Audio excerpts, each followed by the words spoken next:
Let's do ride it, let gone it, up on it, let's do. Alright, alright. Let's get this top chat thing here. We're gonna move that over to all chats so I can see whenever somebody is being a bit annoying. And then we'll move on to, let's see what we got here. What's happening here in Kosovo. There we go. Post that.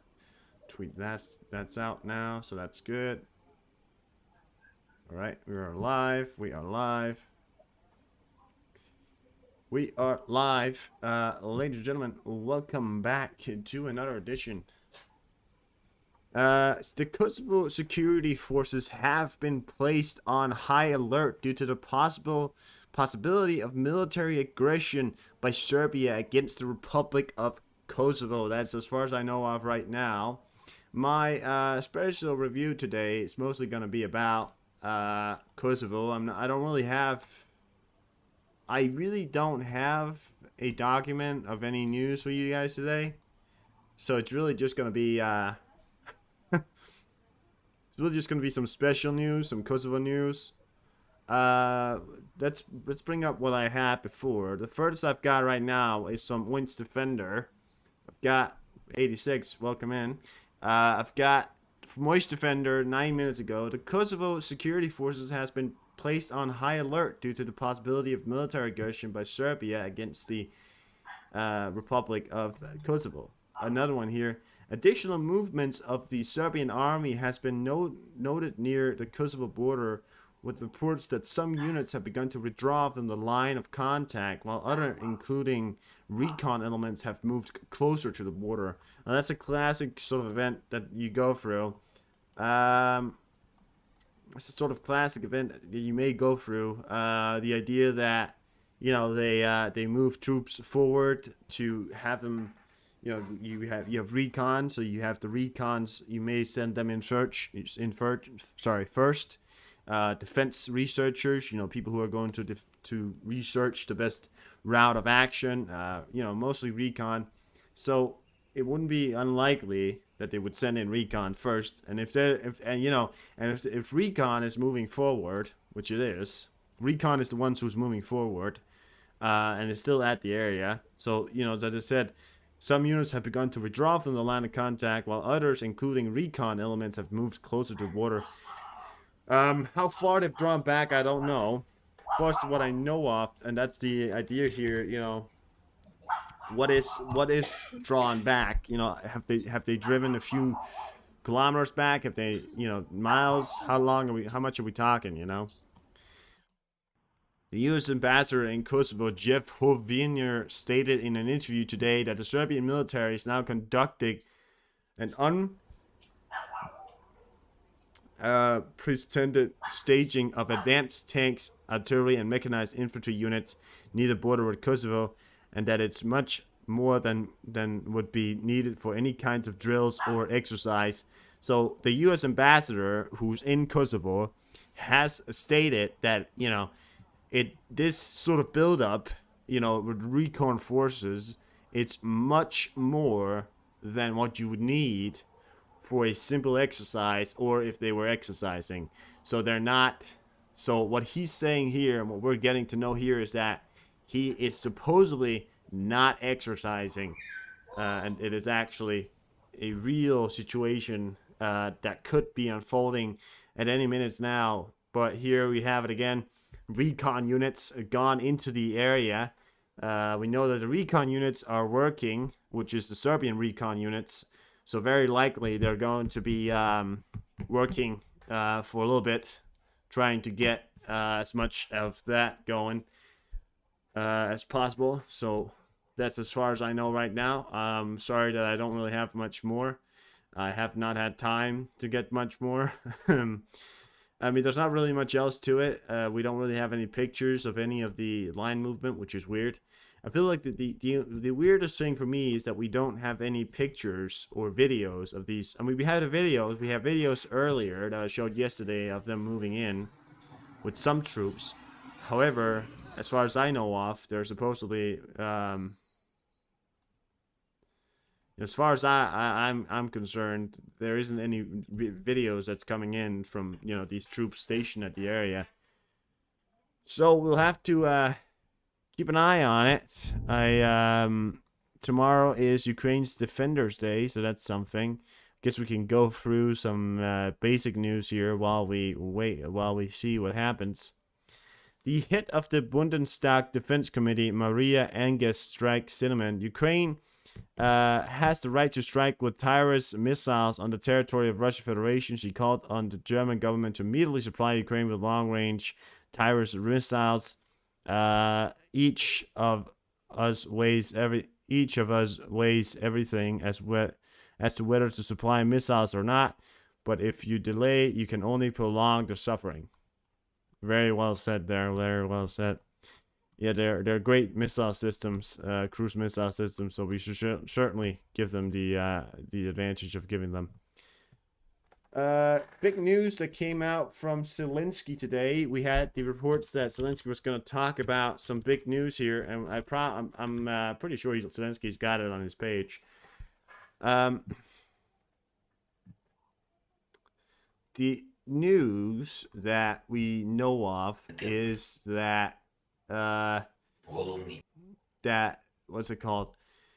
The Ukrainian defense industry entered into a new phase of development today. Our successful defense industry firms demonstrated global interest in their possibility to work in Ukraine and with Ukraine to develop arms and everything else that any free nation needs to ensure true defense. It was a defense pact between the nations or the people, and doing the meeting with a representative of defense companies associated with the United States, the United Kingdom, Germany, France, Turkey, Sweden, Czech Republic, we discussed the prospect for partnership and joint armed production. So it's joint armed production. That was the big news here. We've got Zelensky talking about it. We're going to play you that. We've got some other videos I want to show off, so I think some cool videos. So we're going to play Zelensky here first. I'm going to cruise the background here, see if there's anything. Stay tuned. We may see further developments today when it comes to Kosovo or anything like that. You can already see Italy, for example, who's the NATO member, one who has quite a good amount of these KFOR soldiers, the KFOR soldiers, the NATO soldiers inside Kosovo, has started to do roundabouts just outside the border here of Albania. Which means obviously they'll keep an eye out. Albania is a NATO country, so we don't know if they're gonna start doing rounds in here and keeping an eye there. There's a P8 over here holding some kind of rounds. So they're holding some kind of surveillance. This one's definitely surveilling the coast of Albania. So it's keeping an eye out. So we know this is happening. We know it's probably very serious. When they start conducting surveillance, do we know when? No. Do we know how? No. All we know is that there could be an unprovoked unnecessary war starting involving KFOR soldiers, which is NATO troops. If NATO troops is attacked, which is a trigger of Article 5, that would be NATO troops. KFOR is a NATO. Well, it's a NATO organization. There's other people that aren't NATO part of it. The Swiss is NATO, but they're part of it. But we do have NATO soldiers inside of that KFOR troops. The British just sent some soldiers. So if they start to die, chances are we're going to start to realize that we may need to declare war. And that could be a very dangerous situation. So, whatever the hell this happens, what happens throughout the next weeks here will be very interesting, because it could mean the difference between us being in a war or not. So that's one thing. But yeah, let's watch Zelensky here, and I'll be right back after. Сьогодні вже можемо оцінити головний підсумок цього тижня для нашої оборонки. Почався дійсно новий етап розвитку української оборонної промисловості. Відбувся перший форум оборонних індустрій. Дуже успішний, і він засвідчив глобальний інтерес до можливості працювати в Україні та з Україною у виробництві зброї та усього, що необхідно для реального захисту будь-якої вільної нації. Наш новий формат з оборонними компаніями – це Альянс оборонних індустрій. Станом на цей вечір має вже 38 компаній-учасниць. Вони представляють 19 країн світу. І це Сполучені Штати Америки, Велика Британія, Німеччина, Швеція, Данія, Нідерланди, Канада, Болгарія, Австралія, Бельгія, наші балтійські друзі, Литва, Латвія та Естонія, а також це Чехія, Північна Македонія, Словаччина, Іспанія, Хорватія та Фінляндія. Для старту це дуже потужна і робота триває. Ще компанії будуть приєднуватись, плюс наші виробники сьогодні підписали на формі 20 документів з компаніями-партнерами. Угоди, меморандуми. Кожен такий документ стає потім новим виробництвом або посиленням існуючої співпраці. Це домовленості про спільне виробництво, це обмін технологіями, це постачання компонентів, виробництво порохів, виробництво боєприпасів, це підготовка персоналу для нашої оборонки. Окремо і дуже уважно розвиваємо українське виробництво дронів, наземних та морських автономних систем. Загалом у нашому форумі оборонних індустрій, і це тільки перший такий форум, взяли участь більше ніж 250 компаній. Серед них десятки українських компаній. Працюємо і над тим, щоб в Україні виробляти такі потрібні нам системи ППО. Дійсно сильні.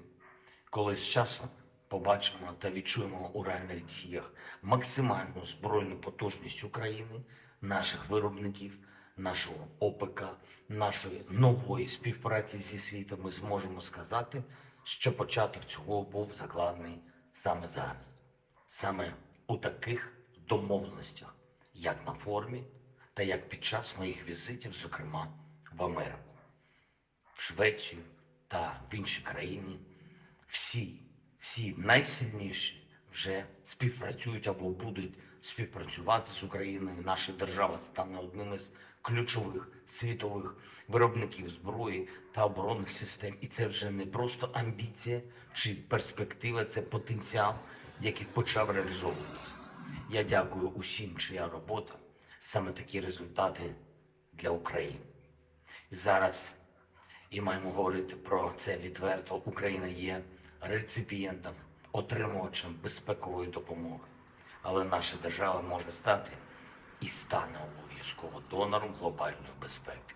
Зокрема, завдяки нашій оборонній промисловості, завдяки силі, стійкості та незламності нашого народу.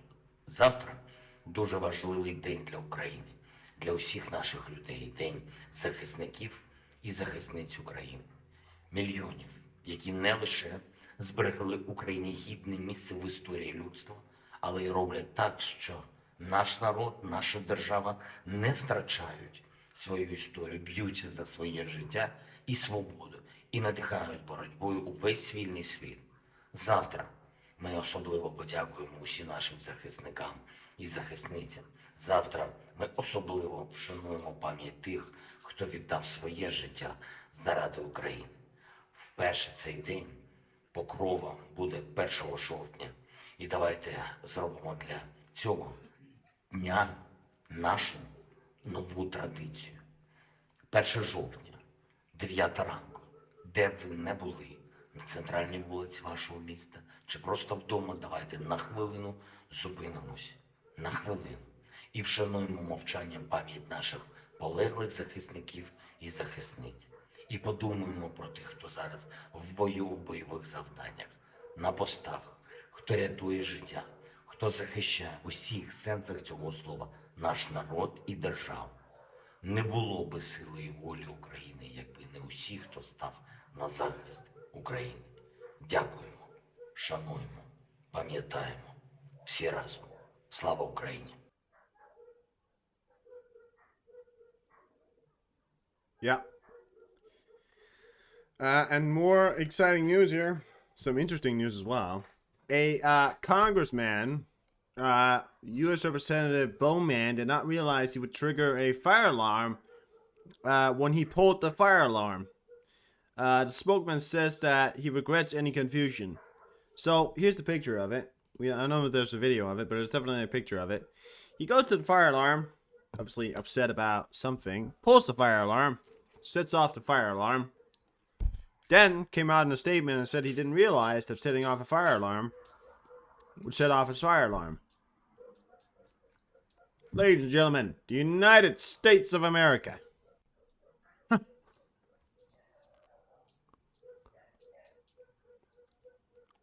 Well, it's the leaders. I tell you what, the people, United States of America, the people, they're hardworking, right? The people are not the problem. It's the leaders.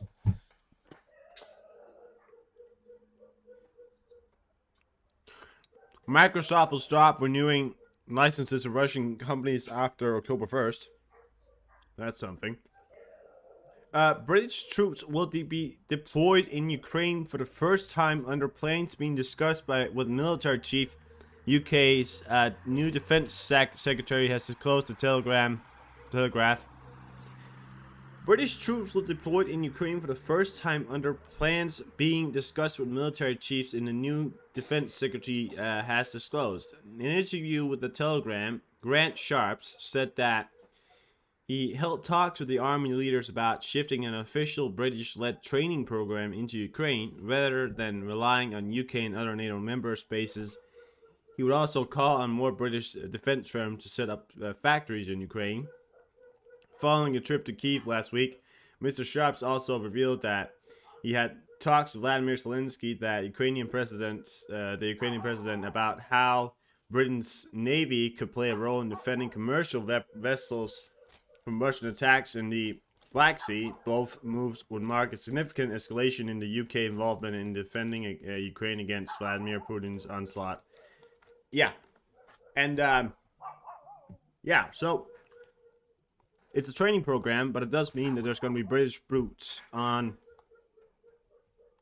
There's going to be a foreign soldier regiment from another southern country. That's government approved, not volunteers, but soldiers.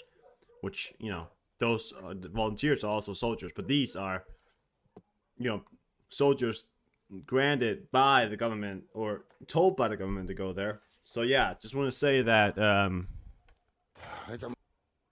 yeah, that's happening. So keep your heads high. We're gonna get through it. It's all fine.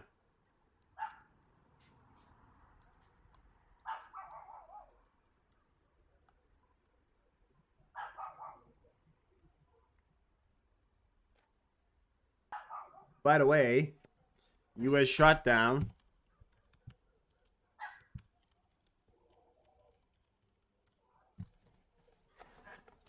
May have been postponed.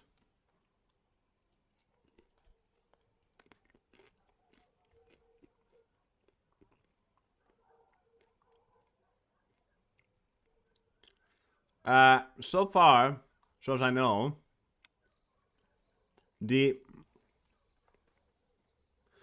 House adopts welcome. House adopts emergency funding measures, key steps in postponing shutdown. So supposedly there was supposed to be a shutdown, or set to be a shutdown this night, or this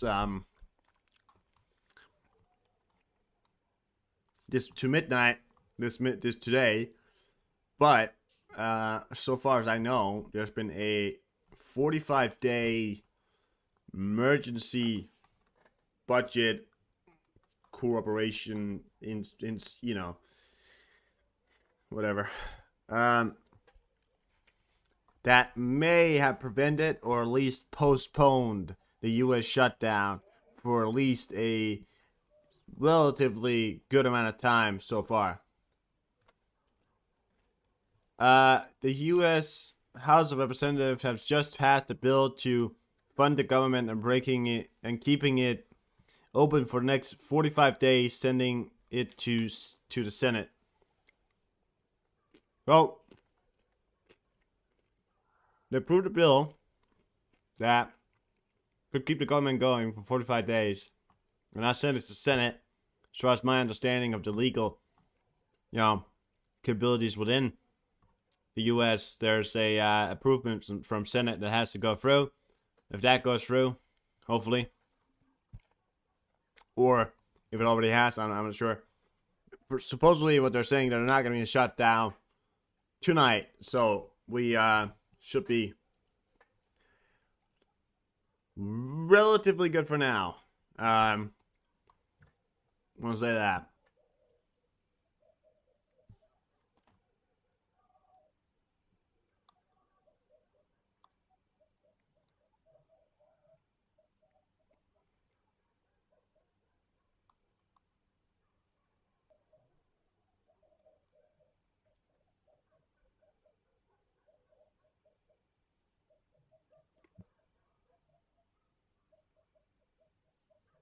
Uh,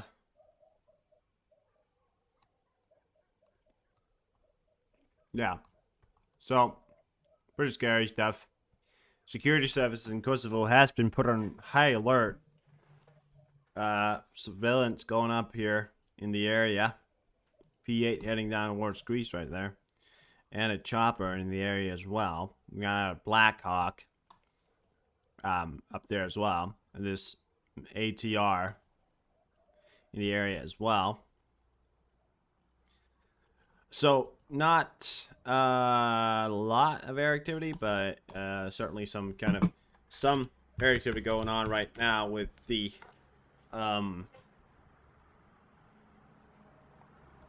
Kosovo situation. We're gonna have to keep it monitoring for quite a while. We don't know if they're gonna go in just yet, but we'll have to. I mean, no one really knows, do they? We don't know if they're gonna go in. They're not. If this is all ruse or they're just playing us or whatever they are. You know, whatever they're doing something. You know, and I don't like it. Tell you what, I don't like it. I don't like the fact that they're doing something and I don't know what they're doing. I don't like it. Get rid of it. Well, at least tell me what you're doing.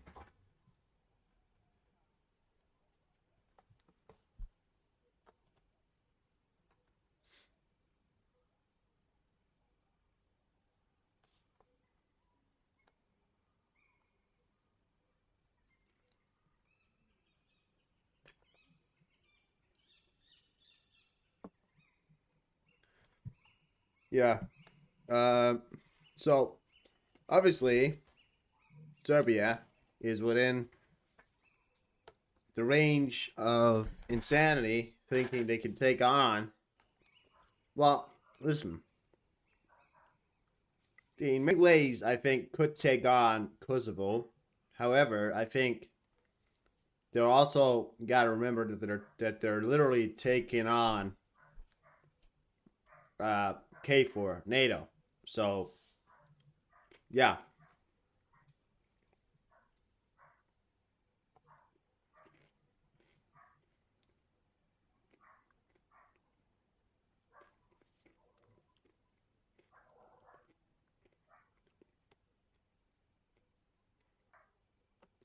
There was some withdrawal of troops, supposedly. However, reconnaissance troops have not withdrawn and actually have gotten closer. So, what we know of is that, yes, reconnaissance groups have, well, some troops have withdrawn. We don't know how far they've withdrawn, but yeah. I don't know.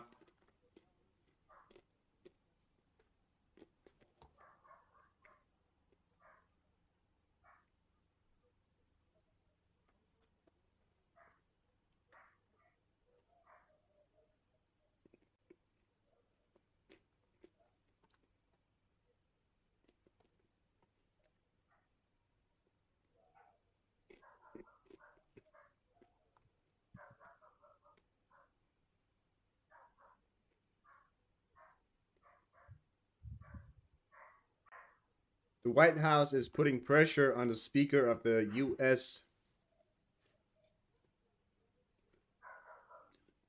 You are in Kosovo at the moment, Doc. Okay. Well, okay. Well, hello there. Now, it may be rude to ask, but have you seen anything? Do you live near the border? I mean, I'm scrambling out there for news, right? I mean, that's, well, okay. Welcome in, Doc. What's up, Doc?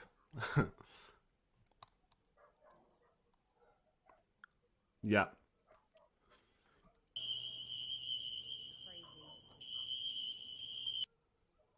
And then here's the real life of U.S. politicians. They pull the fire alarm. The first thing the woman or so-called the representative or whoever this was filming thinks of doing instead of walking outside is, I'll just film it. I'll just film it. Yeah, let's all just film it. This is crazy. By the way, it happened because that guy. Oh, pristine. Okay. So that guy pulled the fire alarm on the fucking building and said, "Oh, did I pull the fire alarm? I didn't know if I pulled the fire alarm.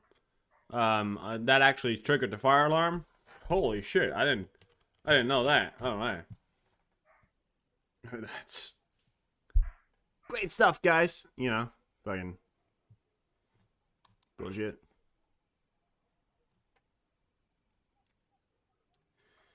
Oh, you're in that's that area with that the building with those cubes. You got that big building with those white cubes on top. That's in Pristina, right? Or am I pronouncing that right? Pristina. We're the capital. Or is that the capital? Sorry. This my my Kosovo knowledge, although not limited, is relatively limited. Yeah, it's the capital. All right, it's the capital. So Pristina, the capital, not too far away from the border. But yeah, it's a state building, right? Yeah. To go through some.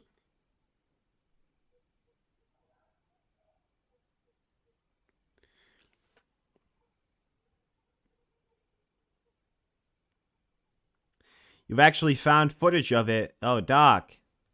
I haven't been able to find any footage. I found footage of convoys moving there.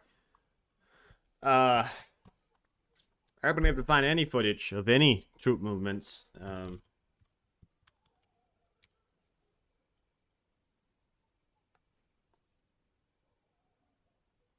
State building, I think. Yeah. Yeah, I've always loved that state building. It's a really great looking state building. Very it's different, you know, that's what I like about it. It's different. It's not, you know, yeah. It's different. Yeah, that's what you're doing. Yeah, that's what you're talking about. Fucking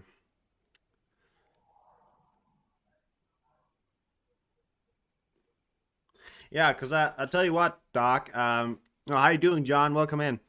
I tell you what, Doc. I found a video from the 25th of somebody recording in Serbia. Oh, I think we just heard an explosion in Ukraine there. An explosion, or was that just somebody opening a door? What was that?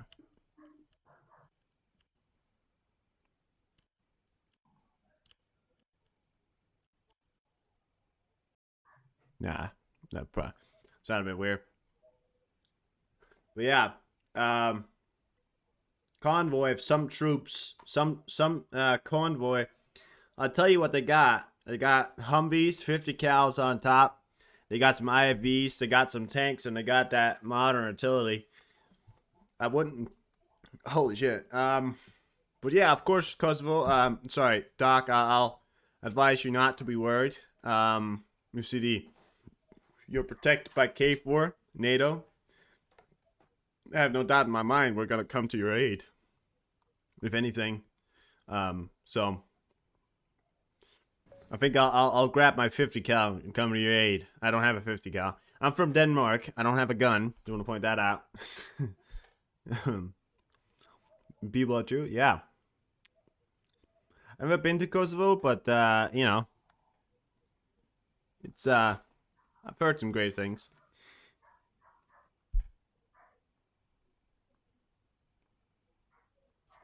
Are you going out of there?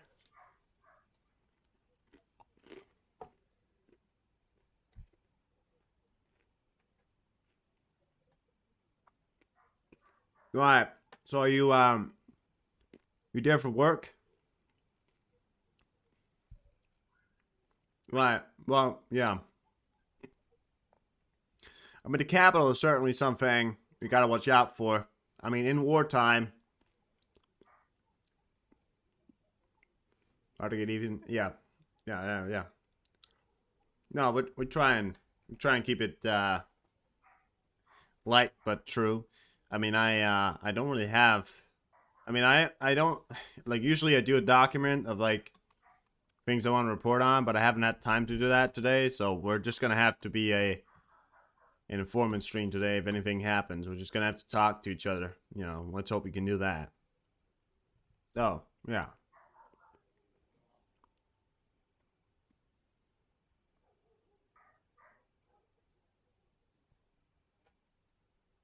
Yeah. The capital is doing, you know, that's the one thing you got to watch out for. Doing, you know, what's that? The NATO, sorry, the Serbian army. Don't want to point that out as well. They're not modern. They got some modern systems, but it's not.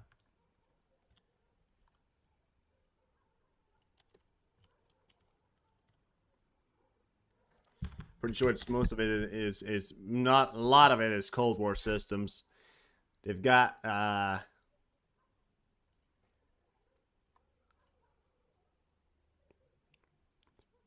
Nora K 155 millimeters. That's one of their artillery systems, I think. They got some systems that they've used throughout. It's not. I mean, the range of it, because Pristina is pretty close to the border. Well, pretty. I mean, it's relatively close, and it's in range for most artillery systems. So it's certainly going to be a target for the. I mean, it depends on how much the Serbs wants to be assholes, you know. But you had some good picks. Yeah, I tell you what, I'm not. I don't usually listen to Hal Turner, but you know, broken clock can be twice right. Can be right twice a day. You know. The Ruski Black. Yeah. Well, yeah. I mean, they are, but the amount of equipment they've actually gotten from Russia, I doubt is anything really. I mean, they've built up an army, and they have a army that you know can take on Kosovo. But you got K4 NATO in the area.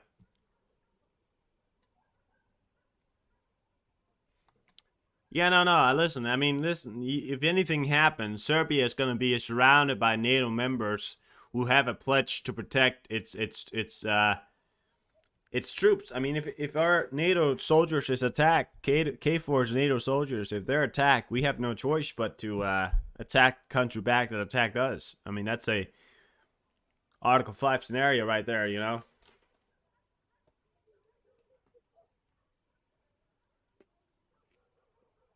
I mean, really, what it is, it's nothing.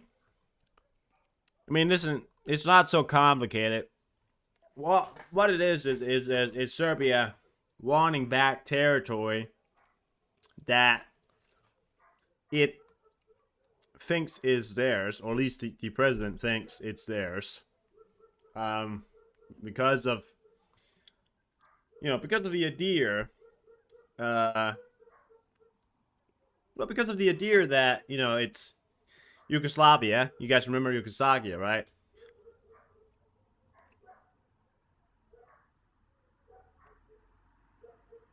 So yeah,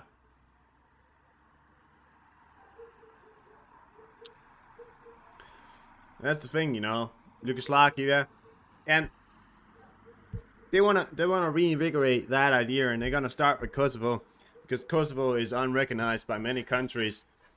Well, they're recognized by many countries. Just want to point that out. And recognized by many of the Western countries. Of course, Russia and Serbia definitely doesn't. Some of the other authoritarian leaders, many does not. Yeah, and the thing is that they don't even draw the line, probably because they're not recognized as such, right?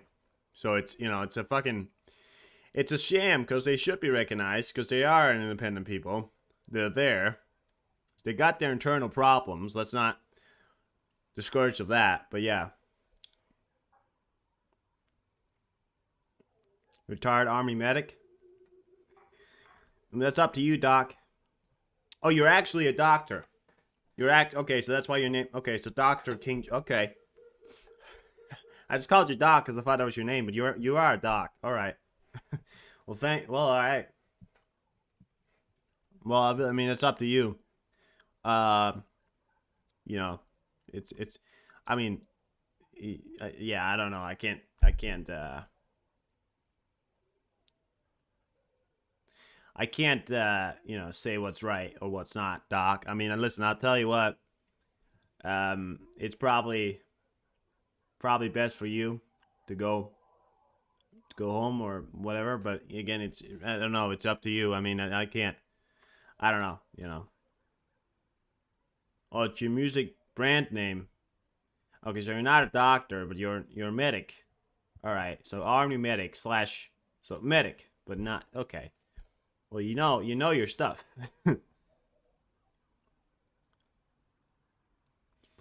Yeah, and the funny thing is, Doc, I was watching the events on that terrorist attack that happened just a few days ago here that killed that policeman and all that.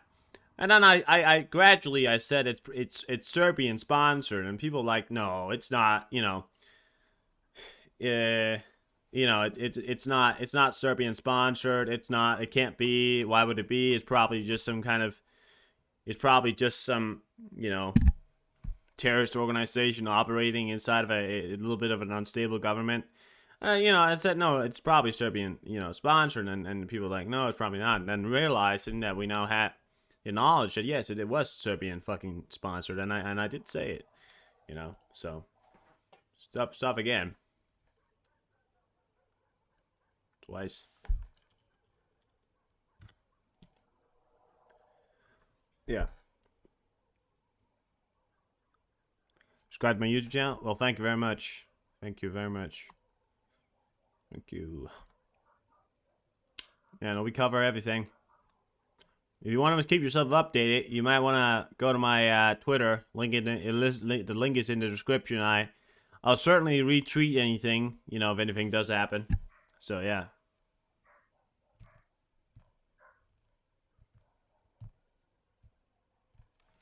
Yeah, I mean, Serbian and Russian, what's the difference? Well, what's the difference between a Serb and a Russian? They live different places, but let's be honest, what's the difference? I mean, they don't like you saying it. They're like, oh, there's lots of differences. And I say, name one. And they're like, we don't live the same area. Oh, well, no, really, yeah.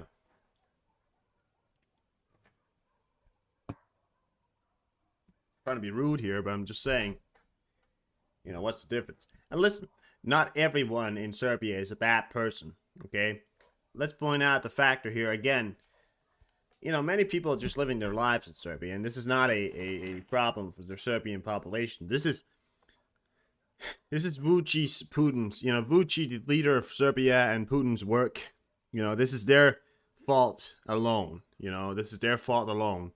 It's not, the people of it. It's not the people of Serbia or Kosovo. It's Putin and Vučić's regimes that are raining down and causing chaos.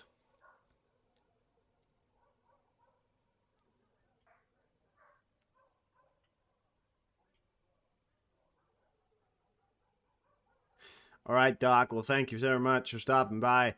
Good to hear from you. I hope I continue to hear from you. And keep an eye on my Twitter, because if anything happens, you get a retweet, and I'll tweet. So you know, so you know you'll be the first to know, or at least one of the first. What are you doing? You judge them by their deeds. This is right. Yeah, thank you, Doc. See you on the other side. Hopefully, you get home to your wife, or whatever you choose. I'm, you know, I respect it. Now let's see, because I was wondering, Flash, he's got that update for us. I was wondering if he's got his daily updates, but it doesn't appear that he does. All right, see you later, Doc. Thank you very much. Thank you very much. Yeah. So let's see if we got anything from. An explosion has occurred in the village of Serbia. The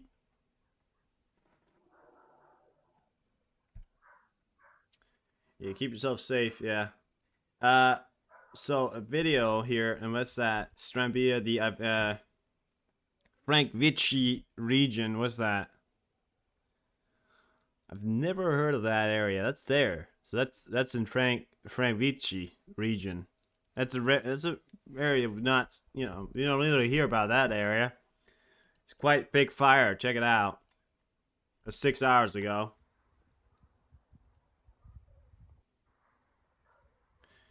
Well, God bless you too. Yeah.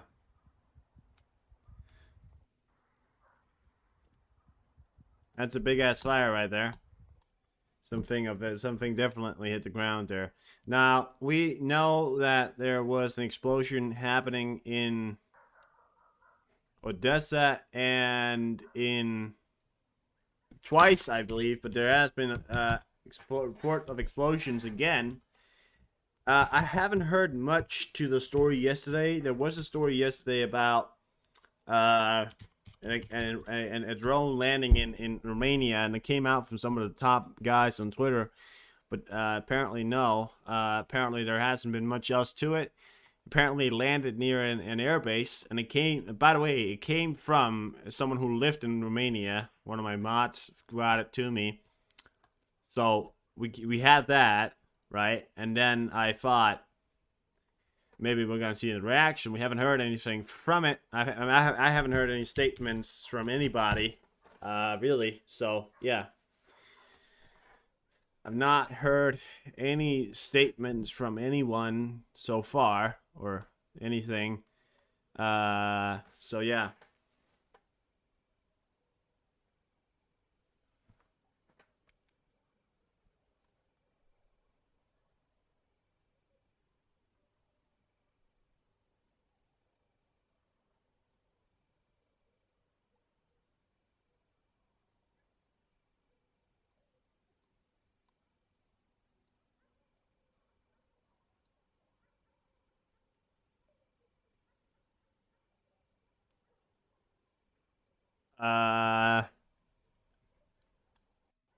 What do we got?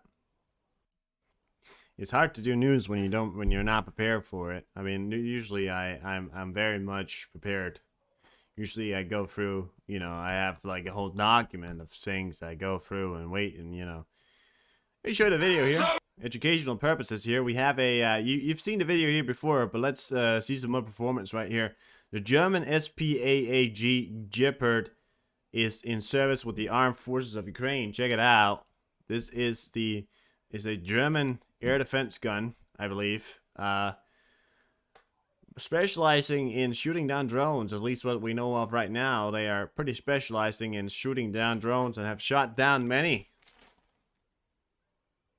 They see drones where we see destruction, they see having a good time, That's how they track. They have their own mobile unit radar systems and are able to track things quite far up. That satellite you see in the background there is actually its own radar system, in which it can actually travel across, and you can station it anywhere works anywhere.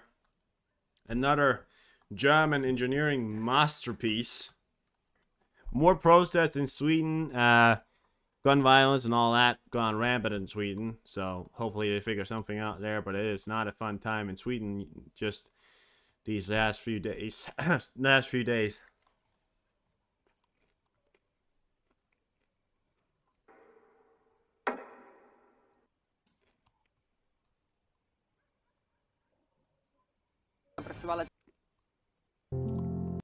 I've got a video I want to show you guys because it's a really cool, kind of emotional, I guess, video.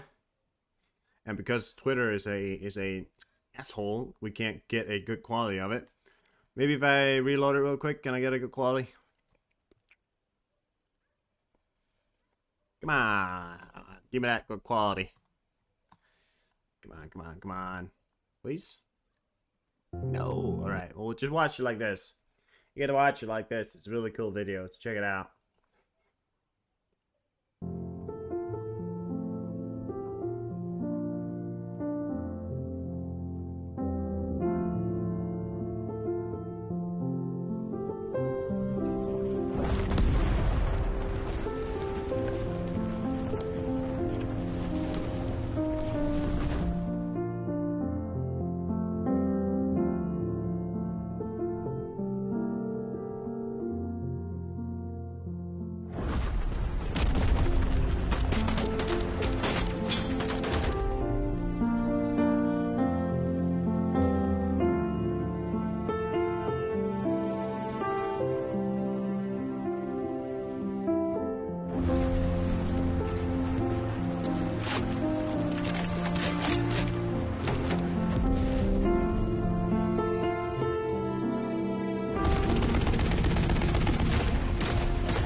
And that is why you do it.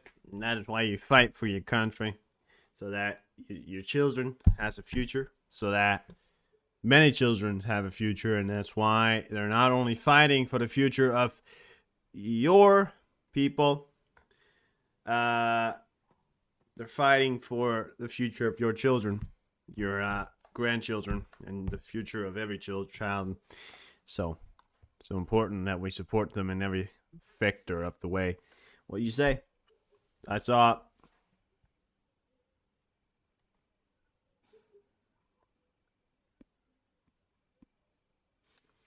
Well, John, yeah, I mean, listen, they have a vote. They got an emergency thing gone through here. It's gone, a bill that's gone through the Senate of an emergency.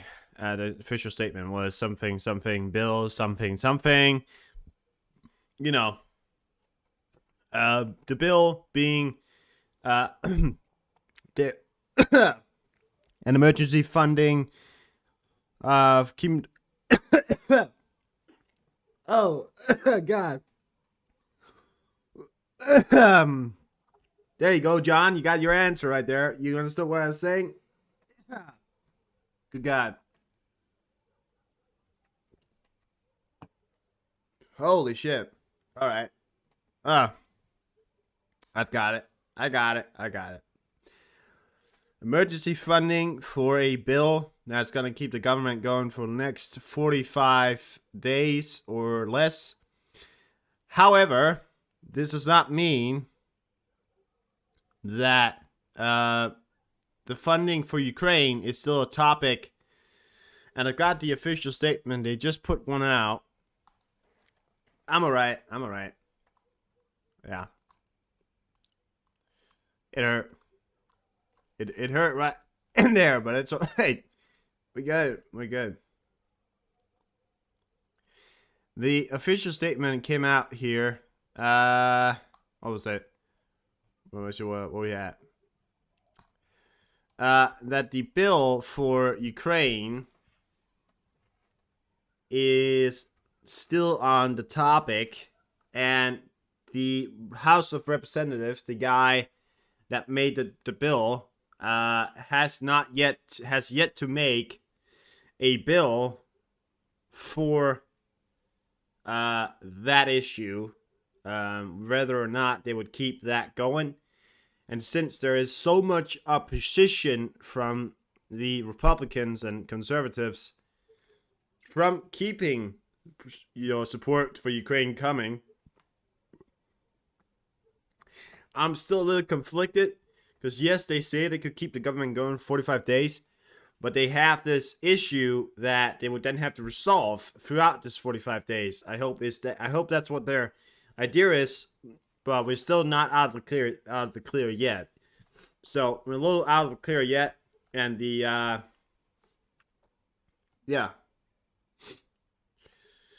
the House has passed the partition bill to avert a government shutdown, just hours ahead of midnight deadline, setting up a Senate vote over funding the federal government for another 45 days.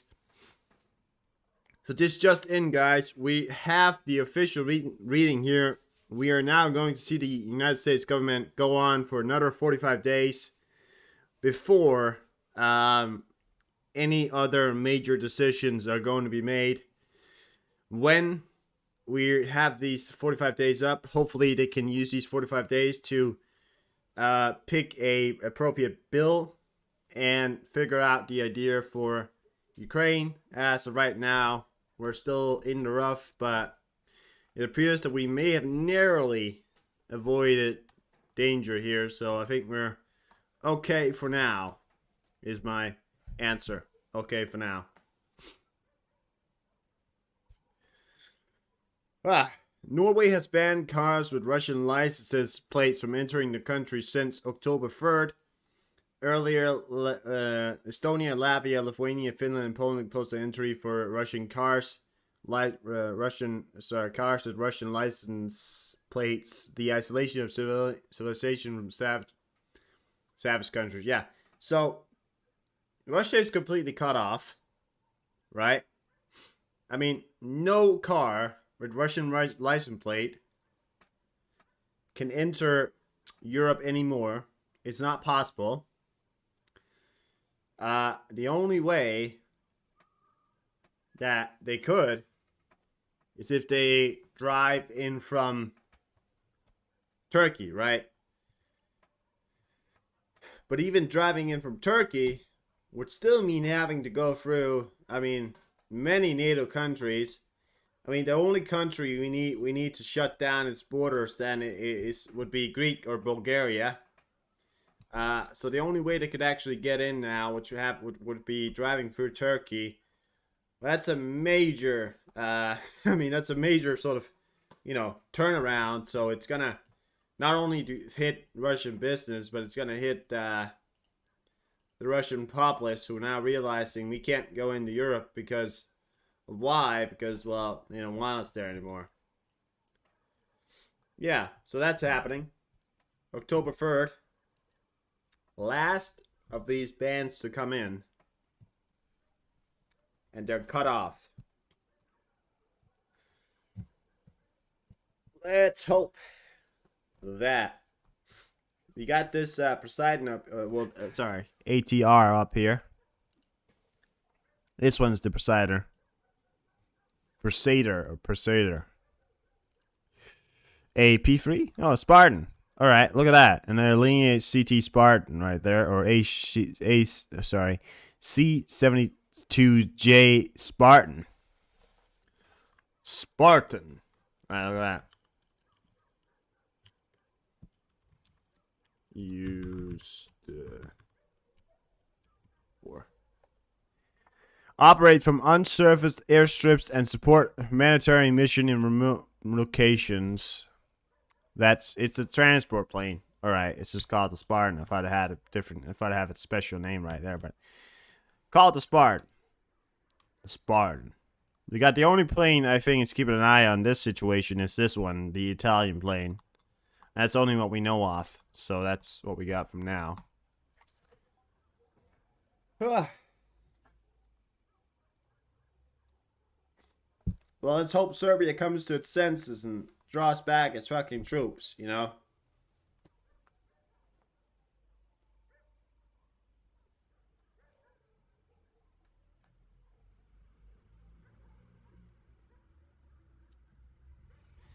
Prigozhin Telegram channel posted a video of him. This video was filmed in Africa. The date of recording is not specified. Well, it's obviously not him. I mean, the man's dead. I mean, listen. I mean, they can continue to come up with videos. Unless I know anything more, he's dead. I don't know. Unless the British government or the Danish government tells me he's not. For me, he's dead. I'm sorry. You know? Think we heard an explosion in the background there again. Sorry. Got a little snorty right there.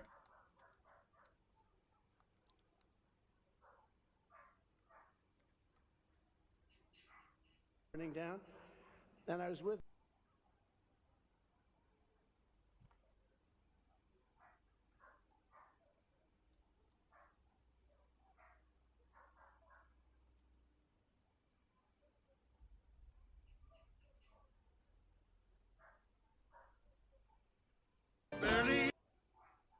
Only good when dead.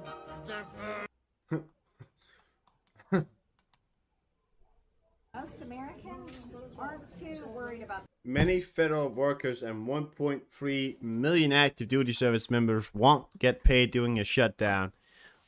See many more delays and disruption in other services. MT, I promise you, most Americans aren't too worried about the government shutdown. Which is a serious problem.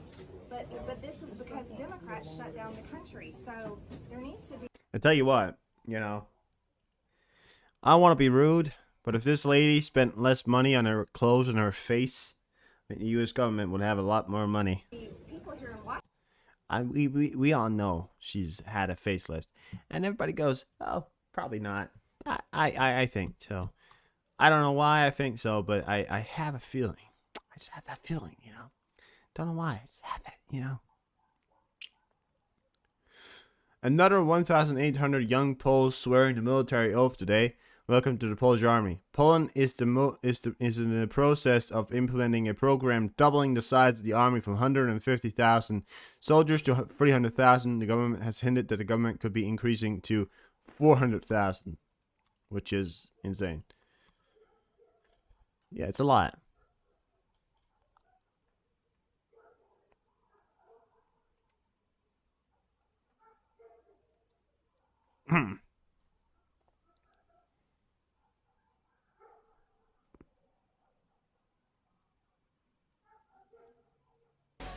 And New York is underwater, by the way. Just want to point that out. New York is underwater. That's one thing. Clean up those streets, still. African countries want to place the production of Ukrainian weapons on their territory. Head of Minister of Foreign Affairs of Ukraine, Dmitry Kulba. This is a new trend. Kubler said he believes that the damage for the sale and production of weapons produced in Ukraine will be very high. Yeah, get some business in there. I think some people just have, you know, concerns about the idea of you know, being hit by a rocket, but we'll have to look past that. Look past that.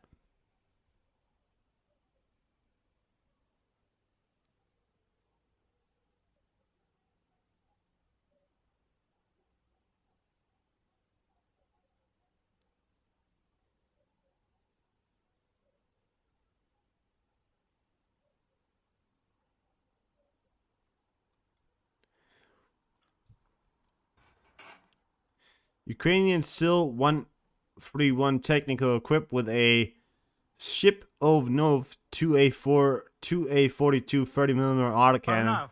Oh, look at that. They mounted it back on this old truck right here. I don't know if it's an old truck. But bam. Yeah. Yeah, that one again, that one hurts. You know, you don't want to be you wouldn't want to be a Russian soldier standing in the wrong end of that one. That one's gonna hurt you. It's gonna hurt you real bad. And then when it's done hurting you, it's gonna hurt you a little bit more. And then when you're, finally think it's not gonna hurt anymore, it's gonna hurt a little more.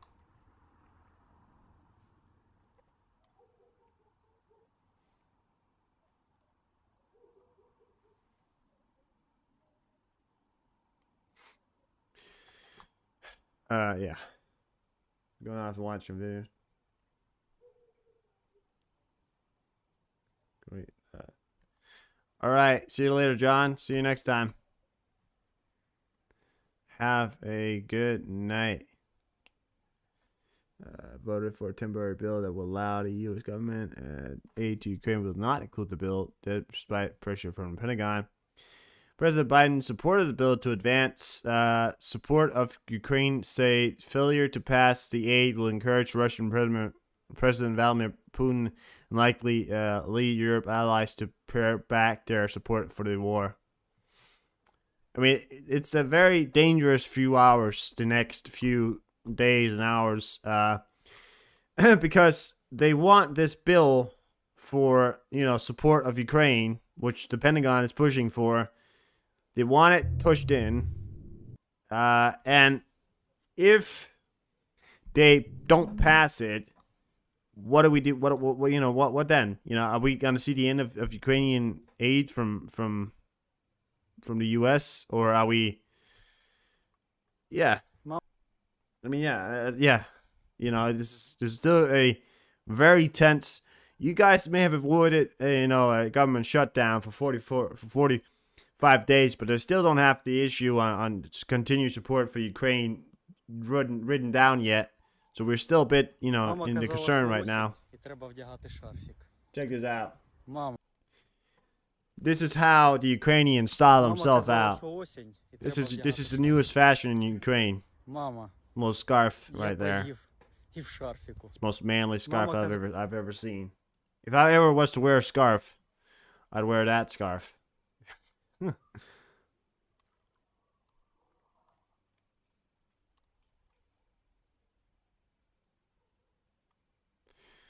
Urban.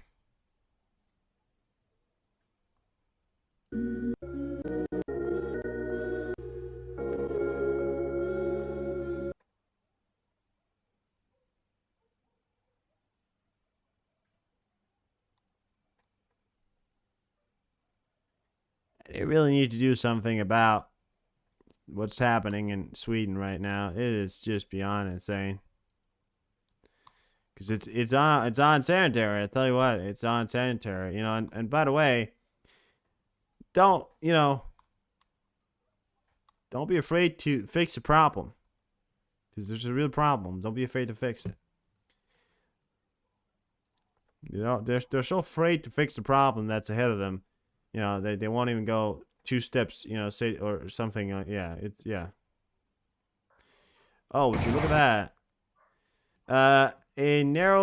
Two drivers narrowly escape a sudden landslide in China. The dramatic footage shows the driver backing away in a hurry as the entire side of mountain crumbles, taking trees along with it. Thankfully, both drivers escaped unharmed. Oh, look at this, guys. We've had a... Yeah, it's up pretty early, but that was because we all of a sudden had this report of Romanian drone on Romanian territory. All that's bullshit. So, welcome in, Ocean. So check it out. This is in China right here.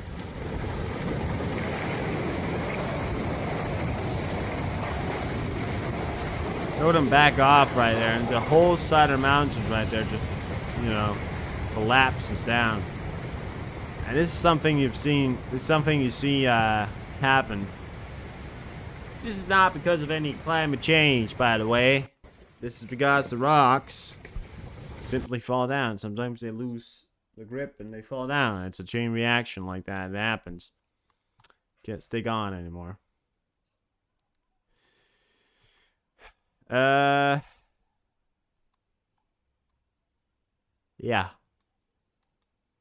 A lot of good stuff.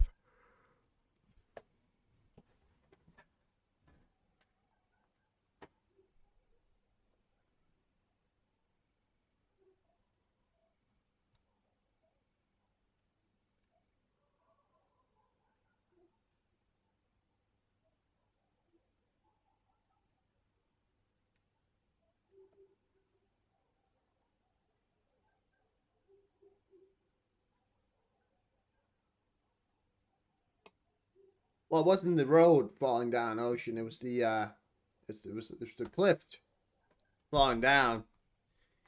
I mean, there's not really any way, there's not really any way to fix that. It happens. You know, it happens on Reunion Island. I don't know if you guys know. Reunion Island is a French island. Thousands of miles away from France. It's still a French sort of colonial rule kind of thing, or I guess not, but it is French, and they had rock falls still, massive rock falls. That right there is something that happens all around the world. It's a very dangerous situation. Anyways, that doesn't matter. We've got pictures of, guess what? This is in Ukraine.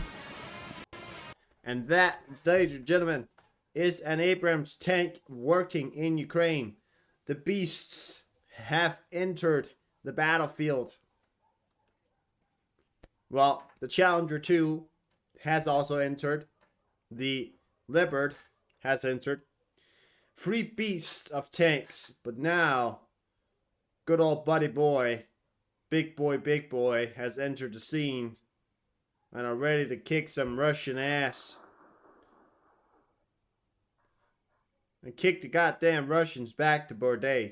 That's what they're ready to do. Kick the Russians back to the Red Era.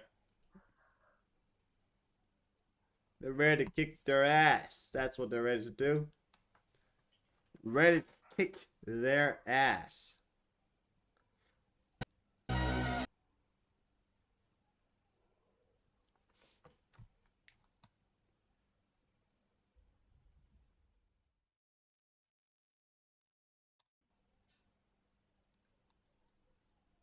Get ready to rumble.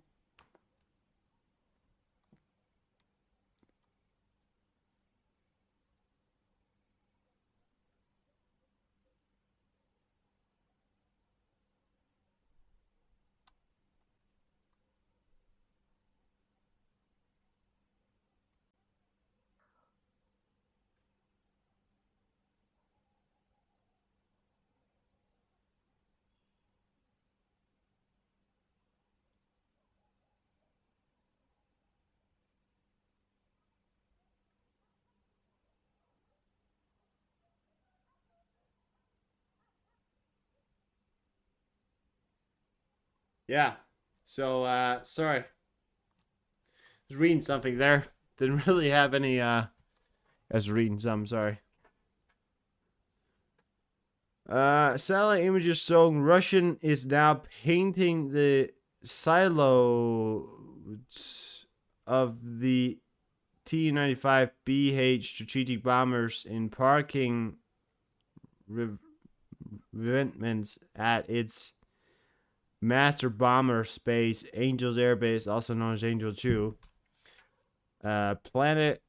Oh, that's a lot to read. They're still using tires, painting them black. Because that obviously helps. Why? I have no idea. I mean, I just don't know. But, well, check that out. That's how you oh, wait. This is how you dance in Ukraine. Booyah, booyah, yeah. That's how you do it. You know? How you do it? No one does it better. No one does it better. Can't tell me otherwise. No one does it better. No one. Again, by the way, there has been a Russian fighter jet Su-35 was mistakenly hit by their own anti-aircraft defense missiles from the Su-300 system in the area of occupied Tomag and Zaporizhia. Bomb on the dance floor, exactly. In the Zaporizhia region, the flight crew died, well, obviously. So, yeah, an Su-35 bombed into the fucking ground. Hey, don't eat this! Come on, let's go, bro. Let's go. Are you taught me to drive? Watch me go now. Hey. Fucking Christ. Receiver gloves? No, they're like, I don't know. What about, like, so are you anti... Ba la la la.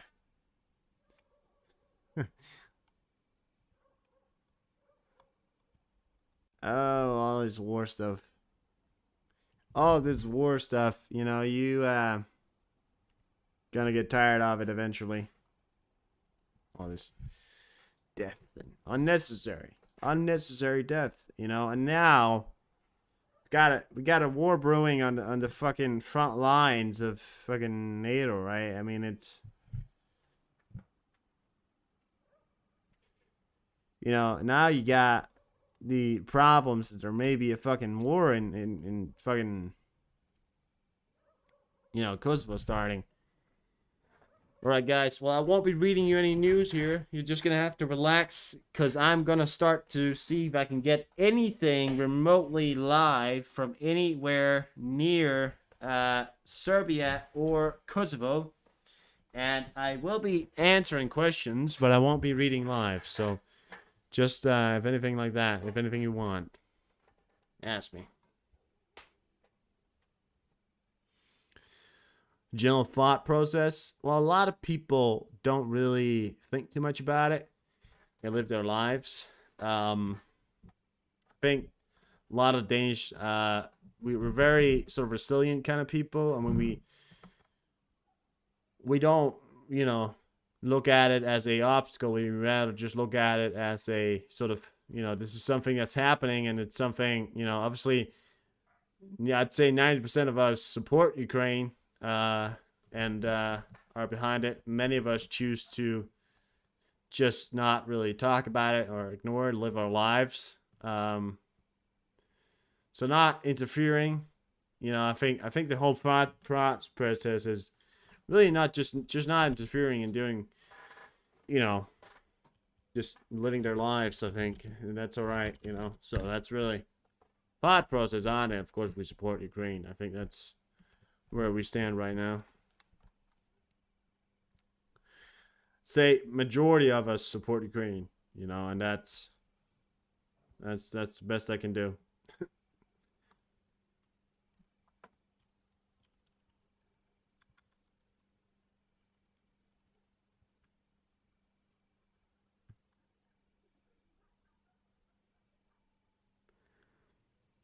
Do I have nuke shelters left over from the Cold War? Yeah, we do. I've got, well, there's a forest nearby that has one complete nuke shelter. That's technically a nuke shelter. I don't know if it's going to hold. I mean, it's got, you know, a shaft that goes down.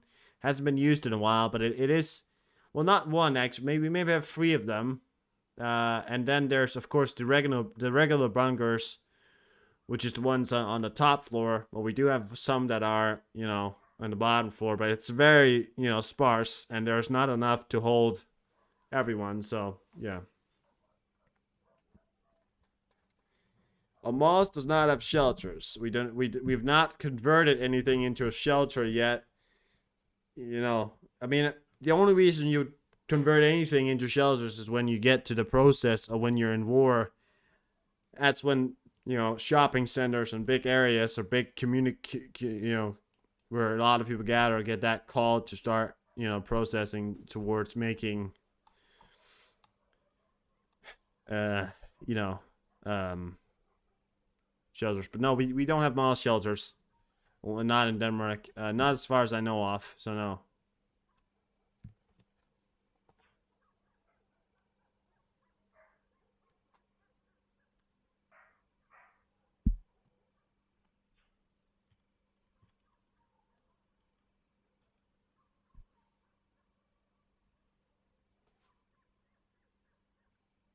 It might be a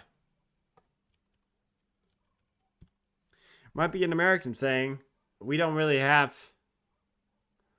I think it's just because we didn't really think we were gonna ever get to be in war. During the Cold War, we probably did, right? But nowadays, we don't really.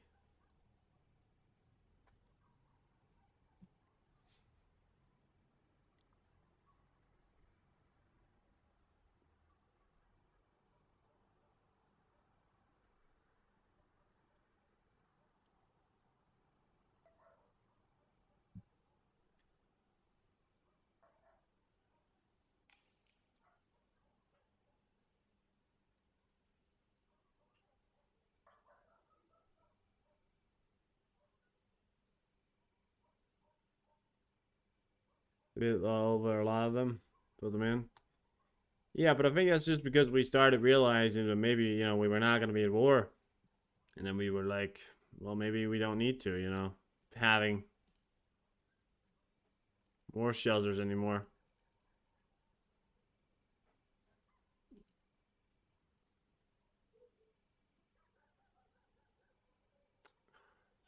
Scamming websites.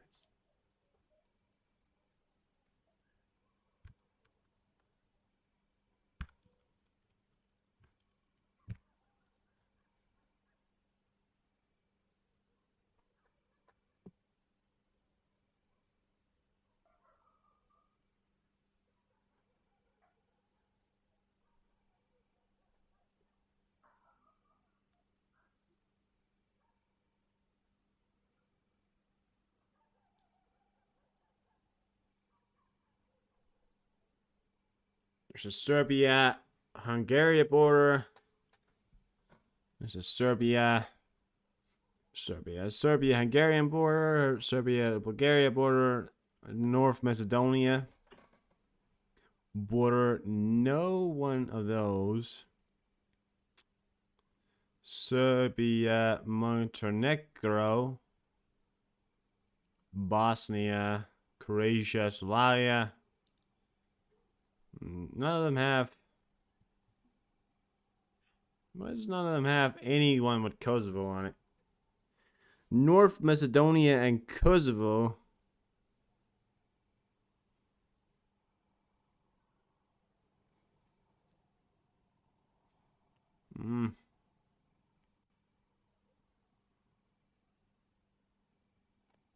Emergency disaster. Yeah.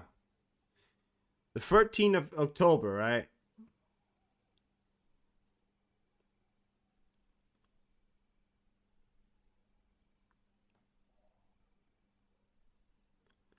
Nifty.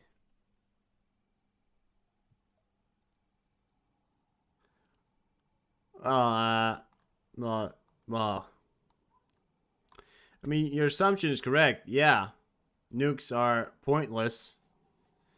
But it's because of the idea of this, deterrent. Because if you have mass destruction weapons, people are less likely to go to war with you, and that's your and that's their way of sort of staying out of the war, which is, that's how they do it. So the way of staying out of war is by, staying out of the war. For fear, yeah. I mean, mostly what they do nowadays is, fear. That's a big factor.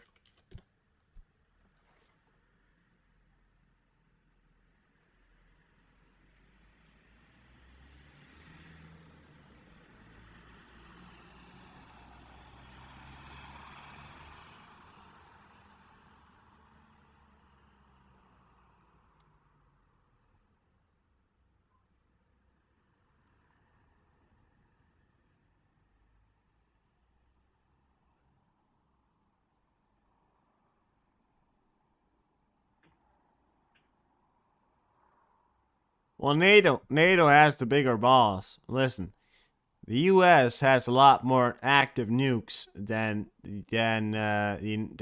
Russia has. So yeah, no, I mean, I don't think it's gonna be too don't think it's gonna be too serious. Probably. I'll be alright. I don't think there's gonna be any so-called nuclear war of any kind at the moment. I don't think so. I doubt it. Seems very far-fetched to me, you know.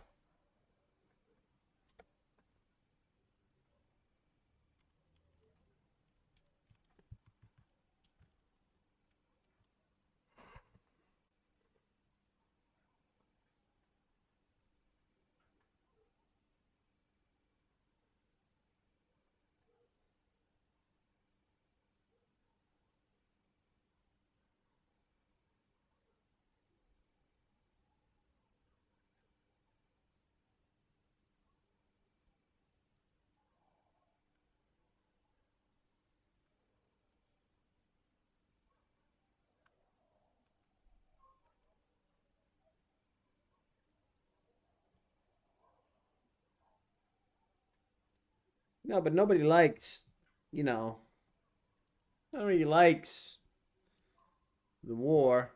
Nobody likes nuclear war, but it just so happens to be that some people like to try their hands at it. You know?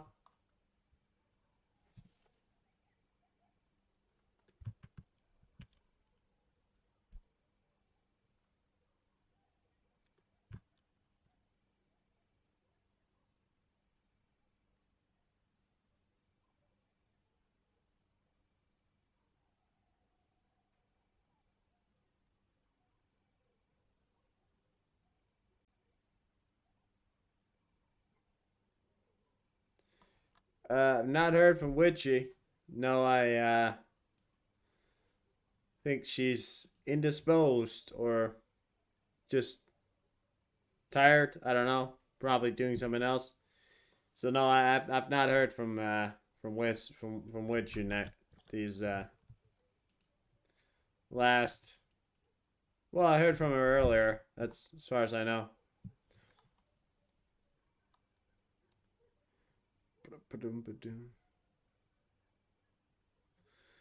I can't find any live cameras from there, so we're just gonna have to deal with it. You know.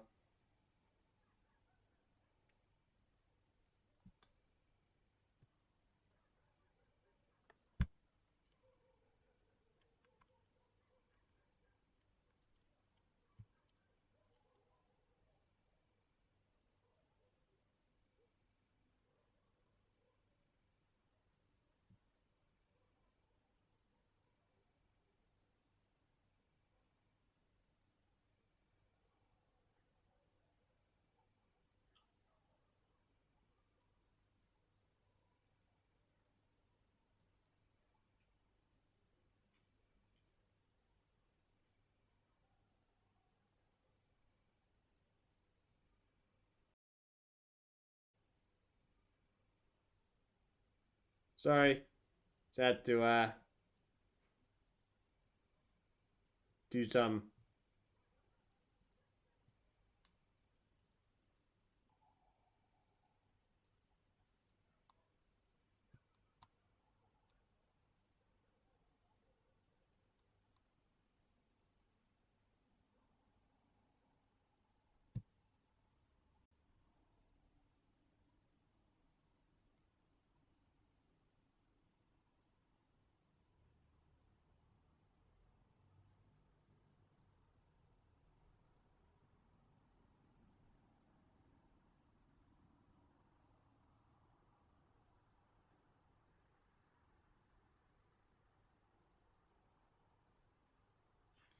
I might actually have something here. I'm not even kidding right now. Might actually have something here. I'm gonna split it up.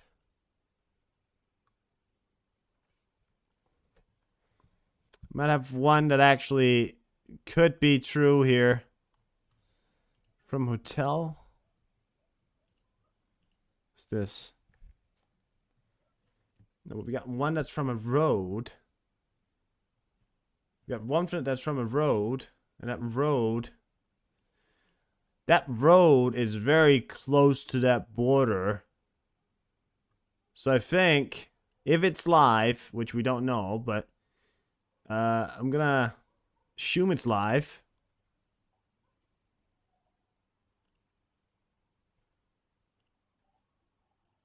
I'm gonna bring it on over here. We're gonna go full screen on it. Sorry, not that full screen.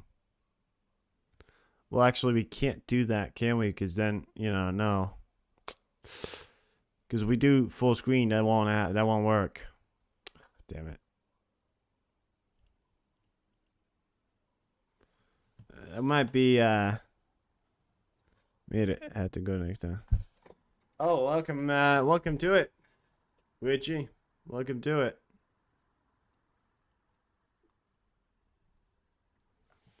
So supposedly this camera is near Kosovo. I mean, I wanted this one, but this one right here is supposedly here, in just along that road right there. Very near the Serbian border. That's probably as best as you're gonna get it. Some world camps right there, so it's probably as best as you're gonna get it at the moment. Probably the best you're gonna get it. Turn that one off. We're gonna keep it like that because there's no show mode on it, so yeah.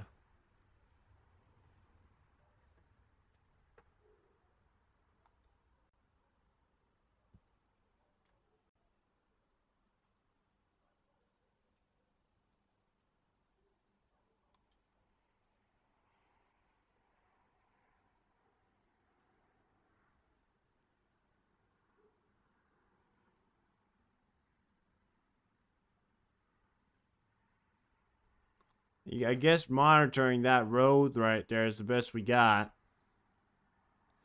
when it comes to Kosovo and Serbia. Any border crossings. I don't really have anything else, so I guess that's the closest we're gonna get to that border, as far as I would understand.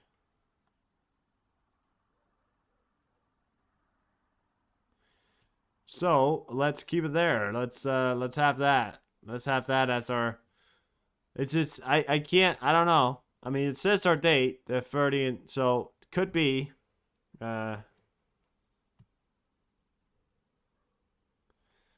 San Mateo. Oh yeah, yeah.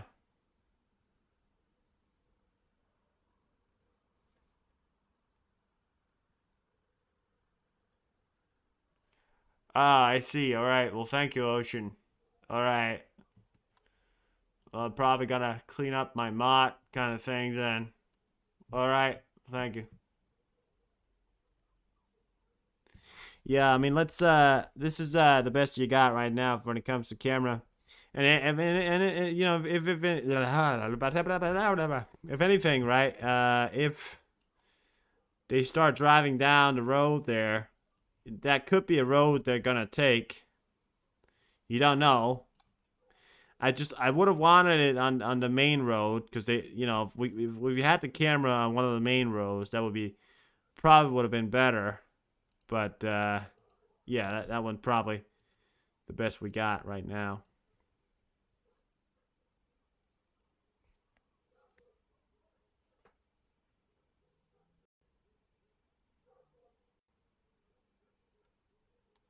No.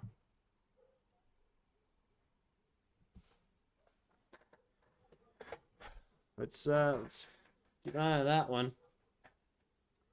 We could also switch it out for a camera near the Capitol. I mean, we could switch it out for a camera near the Capitol. Because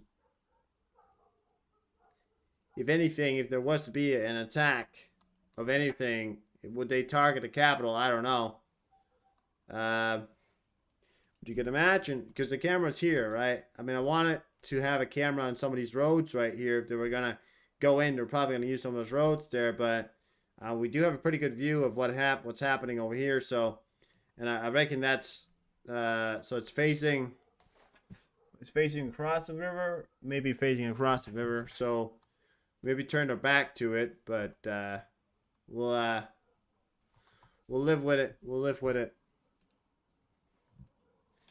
That's the best I got for you. They don't really give out great services of world maps right there. That's cool for now.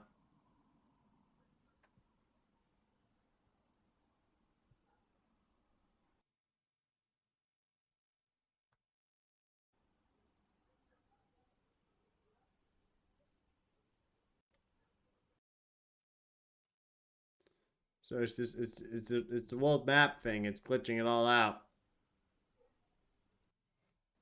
There we go. Much better. Much better. Yeah. Ukrainian Defenders Day tomorrow. Make sure you got your fan belts on, because it's going to be a bumpy ride.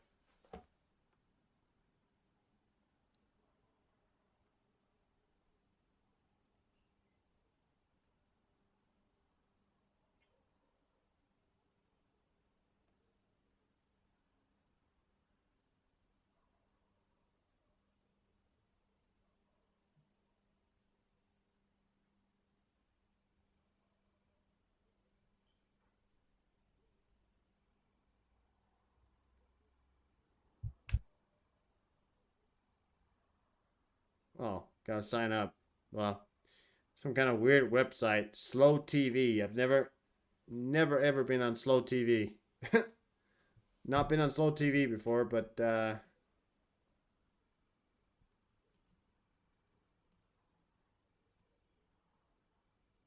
watch it. Desperate times takes desperate measures.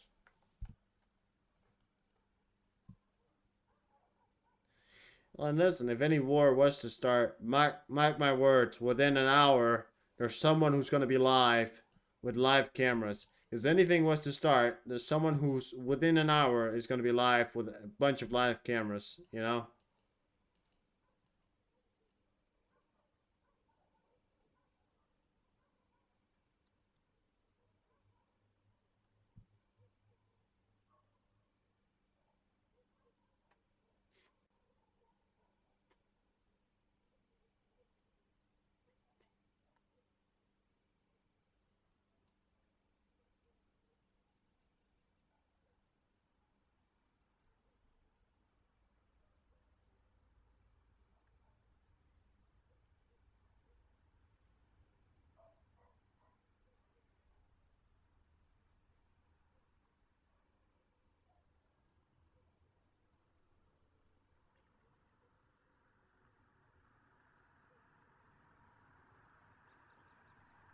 On my PC.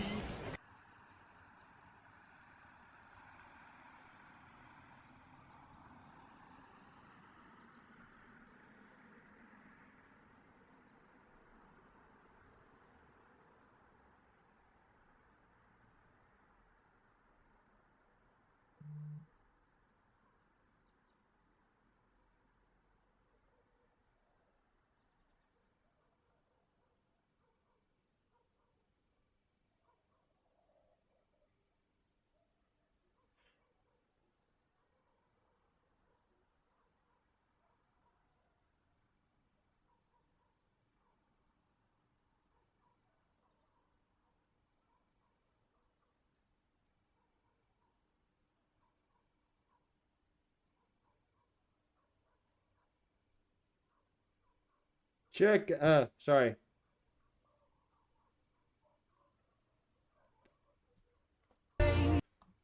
Yeah, I mean, we get the YouTube analytics, that's why.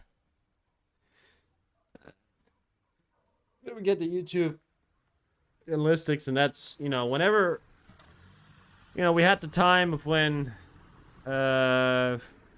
we thought the ZNPP was gonna blow up.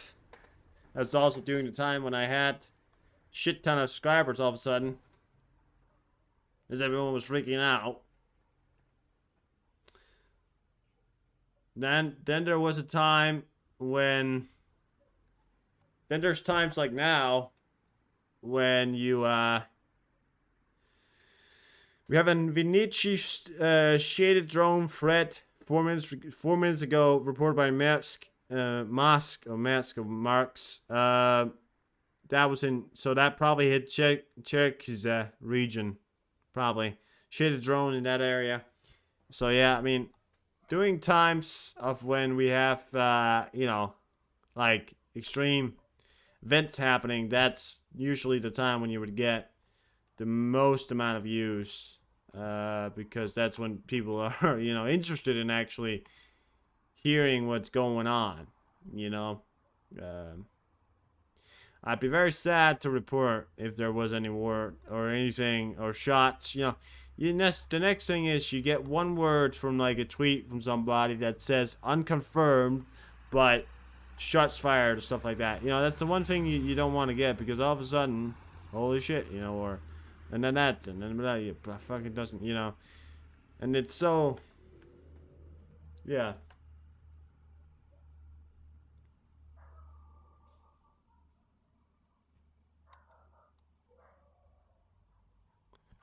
Aries in your crane turning red here. The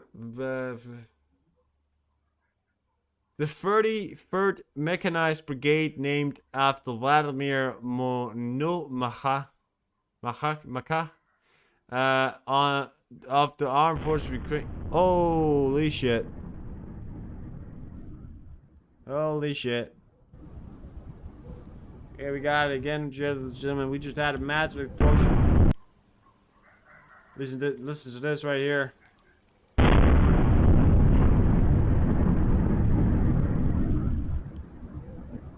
True Crime Channel? Yeah.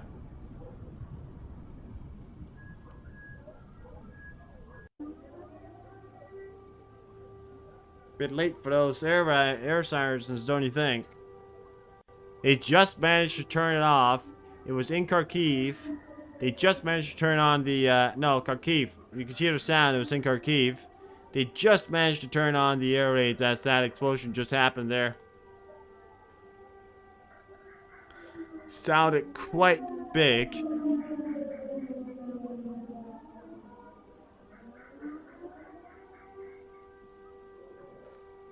Yeah.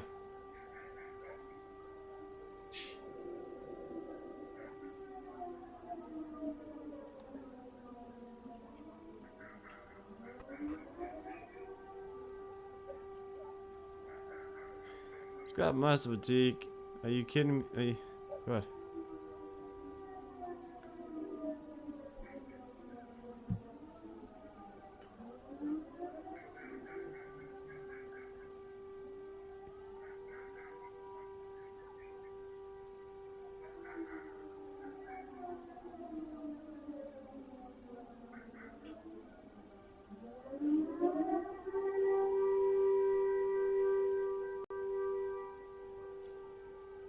Really?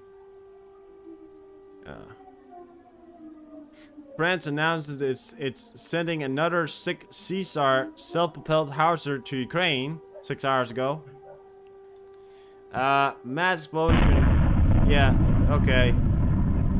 Second hit now in Kharkiv. That was the second one right there. Oh, it was a hit. Yeah, I mean, the difference between an explosion in the air and a hit on the ground is usually the sound of how close it gets to the camera, because if it's exploded in the air, they usually don't sound big. They don't usually, either you don't even get to hear it, or they're not usually sounded. But yeah.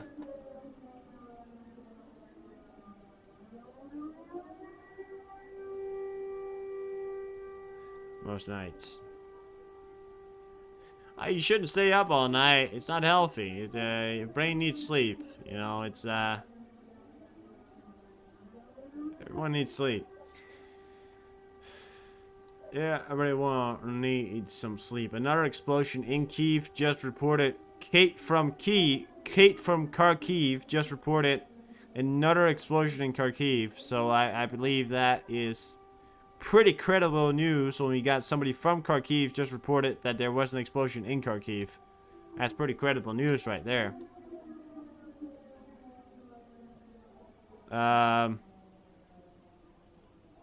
Whatever that was.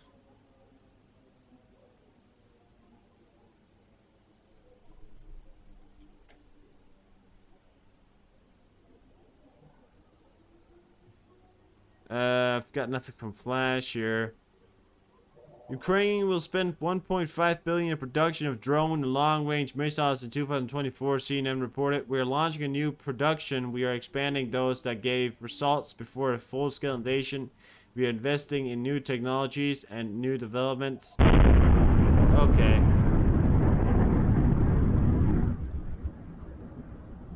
Well, there you go. Just that third explosion just occurred in Ukraine now. That is a big explosion right there. Investing in new technologies and new deployments. We are ready to help anyone who produces high-quality weapons for our army, Prime Minister said. Third explosion just now here from Ukraine and Kharkiv. Quite the contrary here. You got something for me? Another S-300. S-300 launches in the direction of Kharkiv region. Yeah, so what we know right now, it could be S-300, it could be ballistic, it could be drone. We don't really know right now, but yeah. As far as they're saying, someone's saying at least that it's S-300. Could be. Not sure.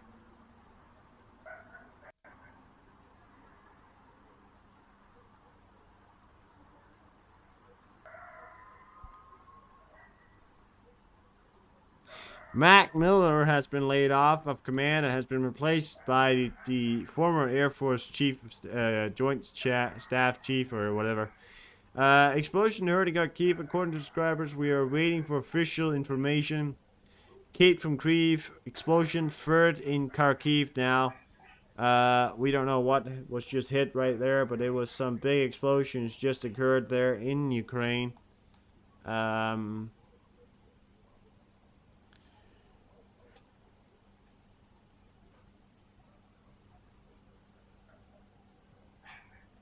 Let us wait and see what happens.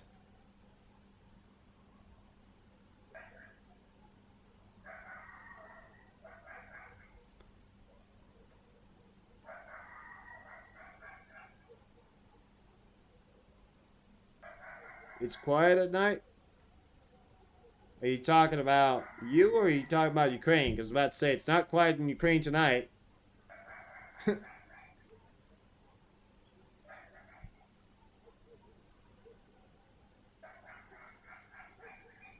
Alright, see you later, Ocean. Thanks for stopping by. Yeah.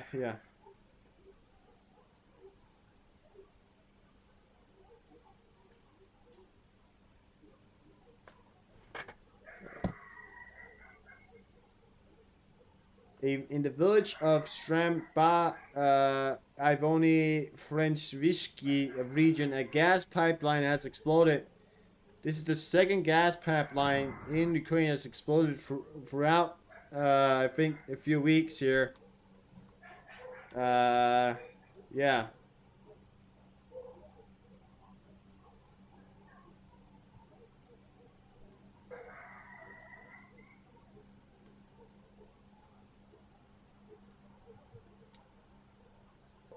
When you're the richest man in the world, but nobody dares to tell you that your hat is on backwards.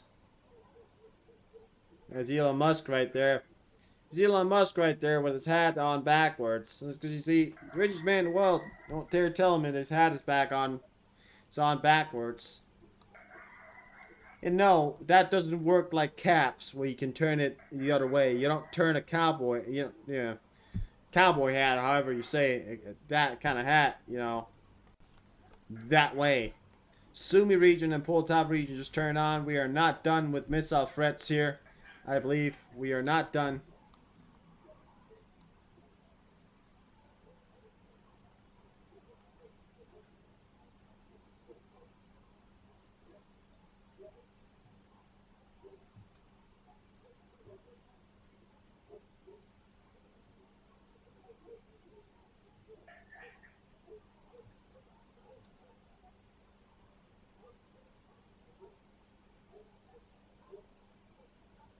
I tell you what, you know, it's that the way he's wearing it is not the right. It's not the right way.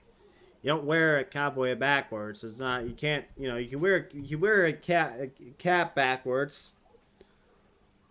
You can wear a cap backwards, but you can't wear a fucking cowboy hat the other way. It doesn't work like that.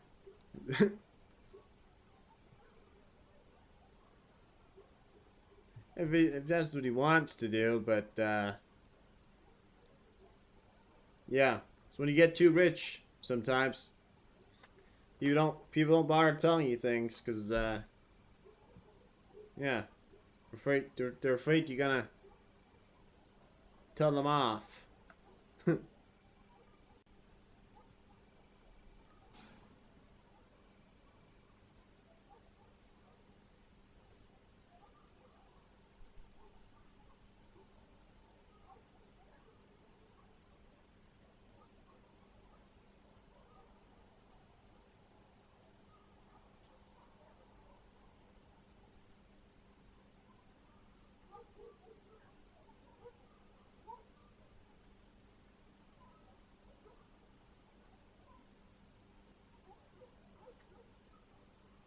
Ugh. You would tell them, right? Well, go ahead and tell them then, because someone's got to do it. Three explosions in Kharkiv was just heard live on the camera here. If you're just tuning in here, three explosions just heard. Not a fun day for Ukraine.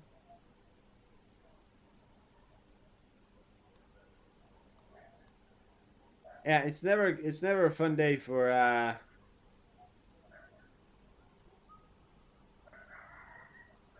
it's never a fun day for Russia, but it's always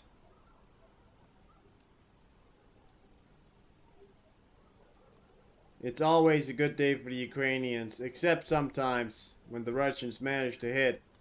That's a bad day.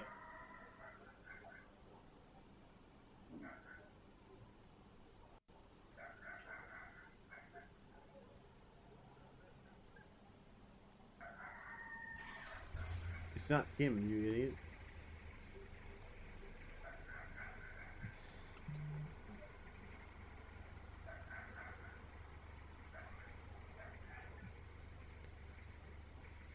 Repeated launches of S-300 to Kharkiv. I got Trekov, mayor of Kharkiv city, is under rocket attack. At least 2 explosions were heard. This is on the mayor. He's just put out a statement. Thank you to Witchy. Thank you, Witchy. Witchy's put out, yeah, so the mayor just put out a statement here now that there has been 3 explosions, or 2 heard.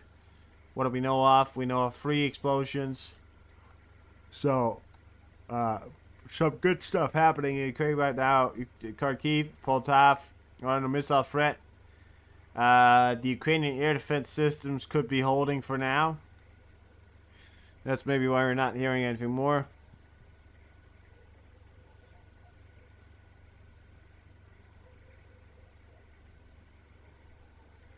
Of course they're short on missiles. They've been short on missiles for a long time.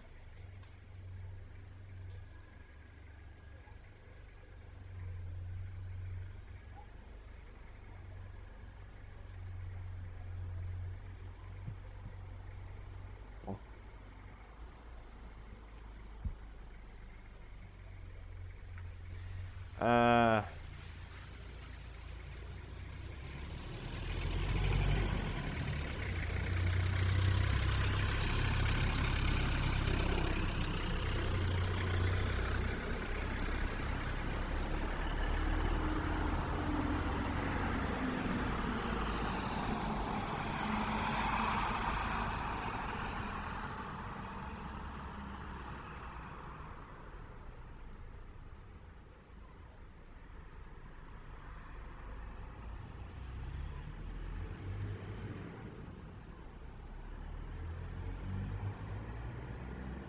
I'm gonna be right back, guys. I know it's a bad time to leave you, but I'm gonna be right back.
Alright.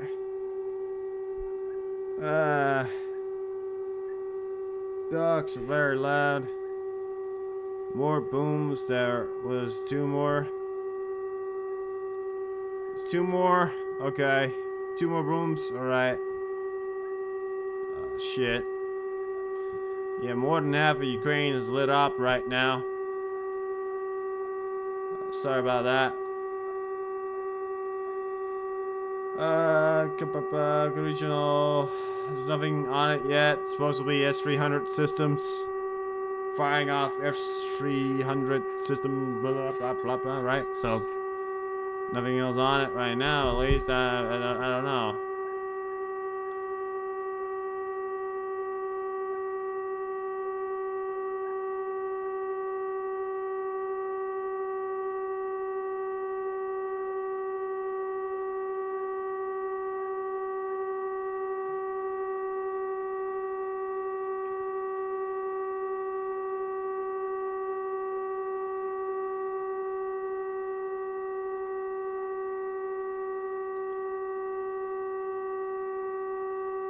Zap area alert there. I'm gonna turn it down here just a smith tiny bit so I don't.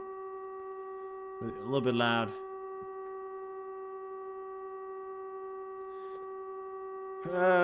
Ballistic weapons are. There is a threat of ballistic weapons. There's a threat of using ballistic weapons here in Donetsk, Zaporizhia, or Kharkiv. We've seen Kharkiv already. Zaporizhia was yesterday. We were talking about ballistic missiles, ballistic drones. There's such things as ballistic drones. So ballistic weapons is a wide variety. They're big bombs, big conventional bombs. You know, obviously these are ballistic. And when you hear ballistic, you may think nuclear, but no. It is ballistic with conventional warheads. However, they can be quite large and destructive. So, in any way, it doesn't really matter. It's still a serious, thing. One that I do not wish that was actually happening, but apparently it is. Now we've had many threats of ballistic use of missiles, or this could be ballistic drones. I mean, we're spitballing here, right?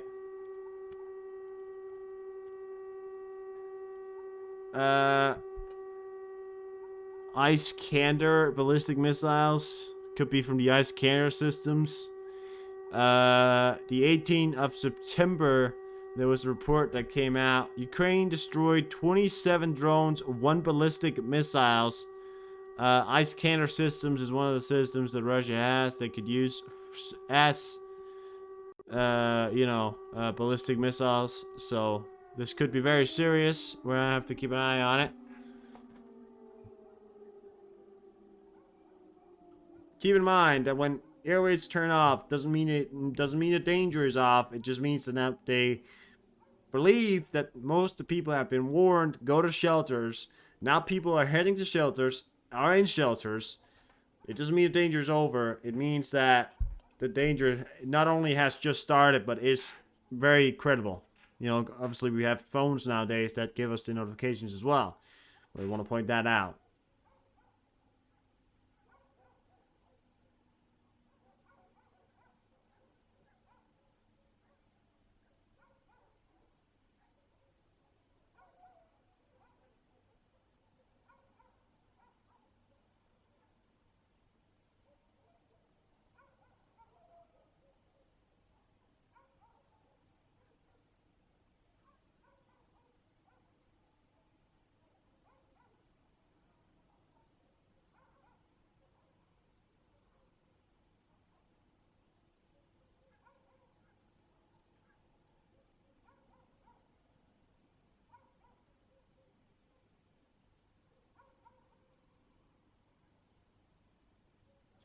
Yep.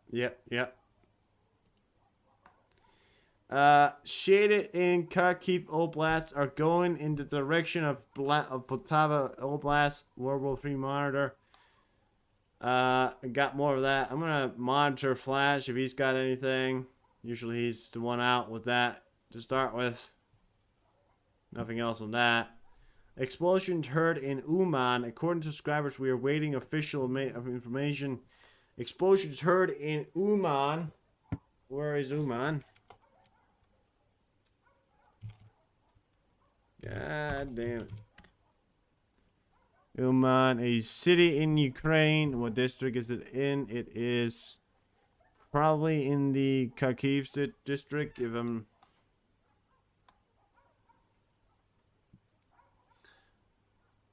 no, it is actually in the... What's that? The Dnipro Kreshi?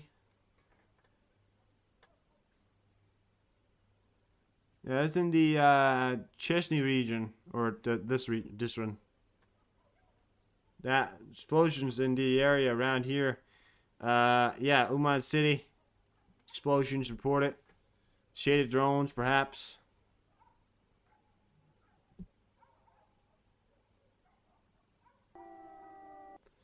Moment of one of the Russian missiles attack on the city of Kharkiv. This is just now. Check it out.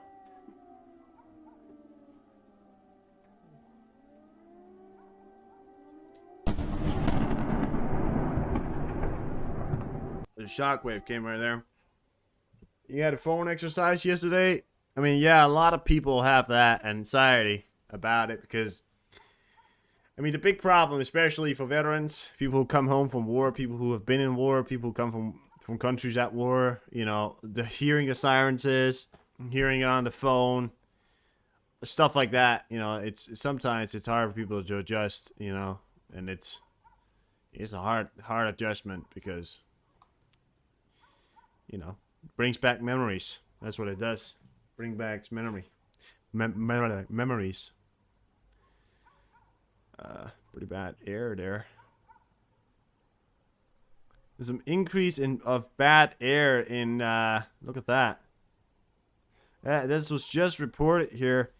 So it just jumped from 40 to 154. This right here is air quality. We just had a jump from 40 to 154. That's pretty significant, especially because the last read was read just an hour ago, and between an hour ago, it jumped from 36 to 154.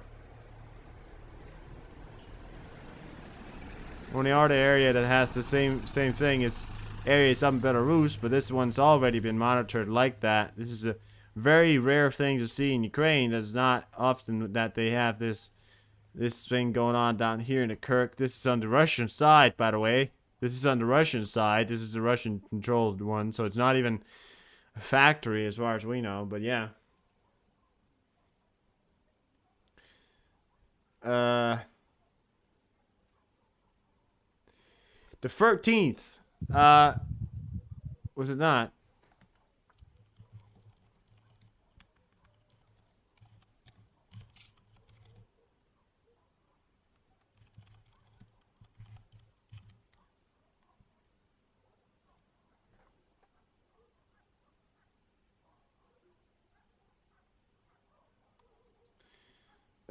Nationwide. Oh, October 4th. Yeah, Desire, you're right. October 4th, Wednesday, October 4th, large-scale test countrywide. Yeah, I mean, yeah, it might scare you. 2:20 p.m.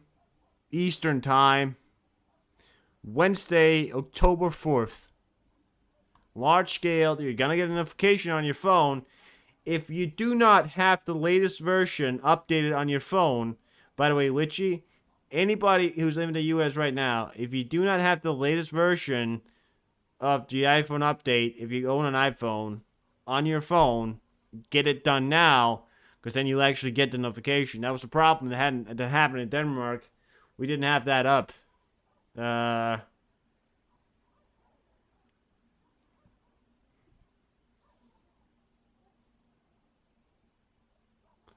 And on Facebook, yeah. Well, I think people, yeah.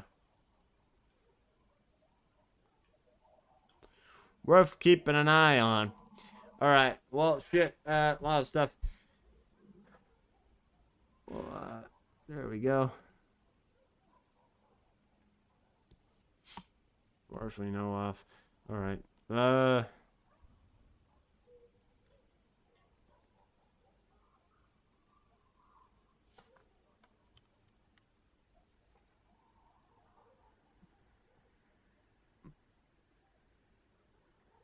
Sorry about that.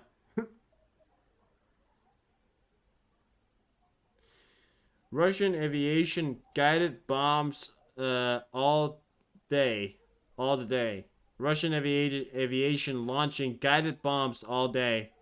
This was 3 hours ago. Reported from UAV Live here. UA Live. Ukraine Live. Explosions. 12 hours ago. 5 people wounded as a result of Russian missile strikes in Zaporizhia. Drone attack. No. Alright. Yeah.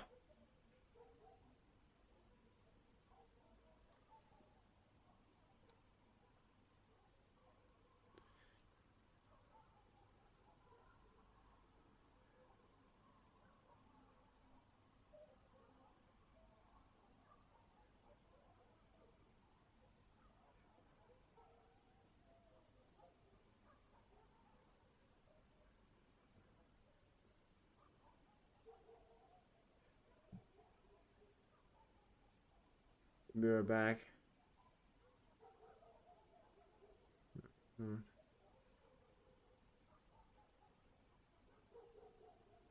No, I'm holding.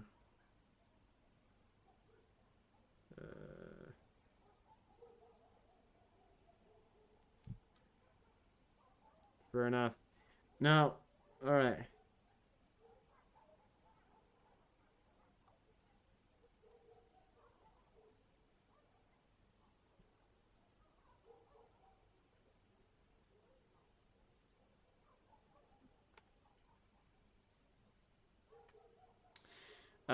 Explosions are heard in Zaporizhia. According to subscribers, we are waiting for official information. Zaporizhia city just now. Explosions have been reported. Seems that the new target of the new Russian army, or the so-called new Russian army, is Zaporizhia city. Yeah, I've been targeting that for a good bit these last few days. Or days, just in a few days here. Now, yeah. We'll, keep you updated. But there was a report of ballistic missile use or ballistic weapons by Flash. Now, Flash is reporting missiles have landed and exploded in Zaporizhia, as far as we know of. Right now, waiting for information if anything has happened. Anybody got hurt? We don't know yet. Probably not gonna know before a good amount of time. You gotta give these things time to breathe. You know what I'm saying? I'm more concerned about this sudden spike in air pollution down towards the Nova Cacao here. For some reason, there's been a massive jump in air pollution. You know, it's at 61 earlier and just went down, went up, and violently went up just now here, October 1st, 1 o'clock. So that was reported about half an hour ago. Next report is going to come in at 2 o'clock for Ukraine time, which is in less than half an hour. I don't know when else we're going to see anything happening so far. Yeah.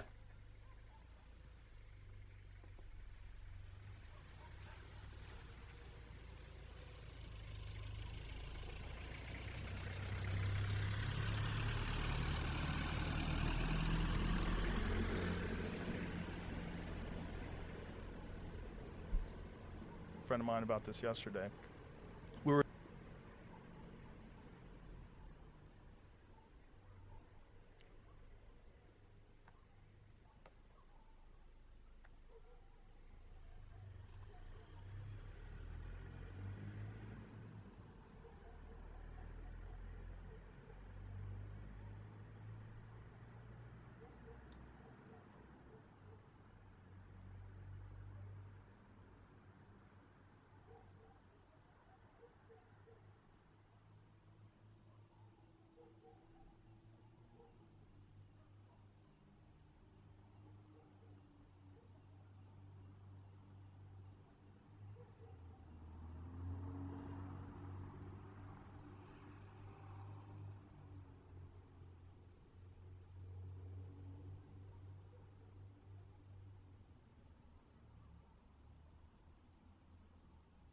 Don't have much else for you.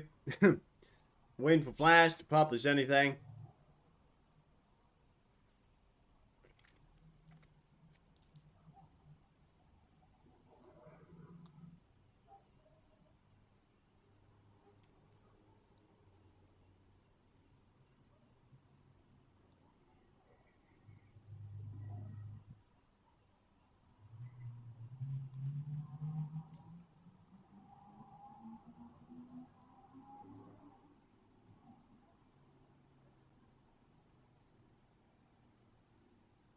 Update the warning.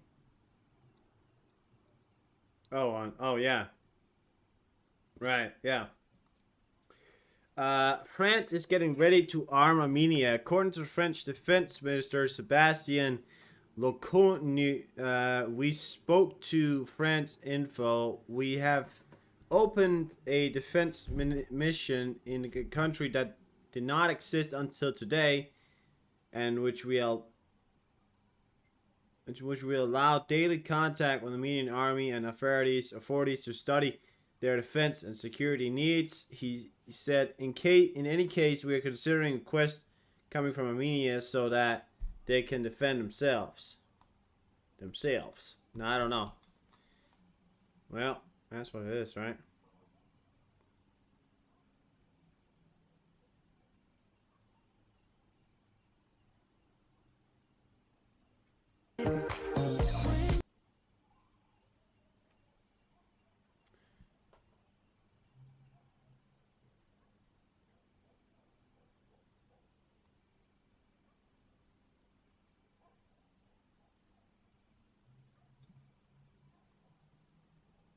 Yeah, so the guy that pulled the fire alarm said that if he pulled the fire alarm, it would open up the door. Now, to be fair, he has had a long night. Mistakes happen, but it does clearly say fire alarm. You know, why not just admit to having made a mistake? You know, said that maybe it was a genuine mistake. We don't know if it was, but if he says it was, I could believe it. But I mean, saying it was a mistake, but why, make up stories? If he did it because he's stupid, that's one side of the story for you. The other side of the story is, I don't know. I genuinely don't know, because what the fuck else is there to talk about? About him, the fucking fire, pulling the fire pin, pulling the trigger on the fire. Why?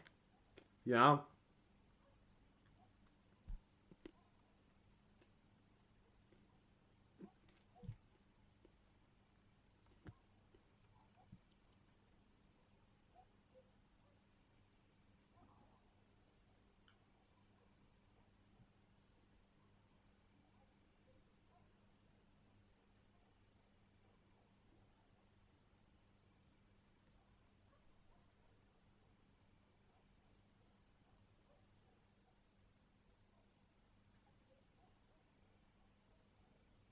There was a first SAP of the 340 Erie Eye EAV long-range radar surveillance aircraft for the Polish Air Force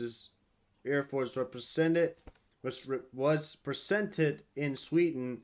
The total order was 2 units. They look like this. They're smaller. Smaller AVAC systems. So got that coming in as well.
They're not gonna start saying that they're not gonna start telling you, you know, Kosovo, you all know, Kosovo is Serbia.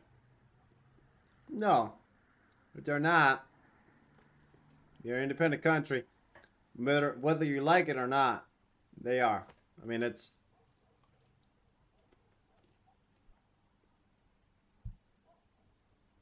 You know.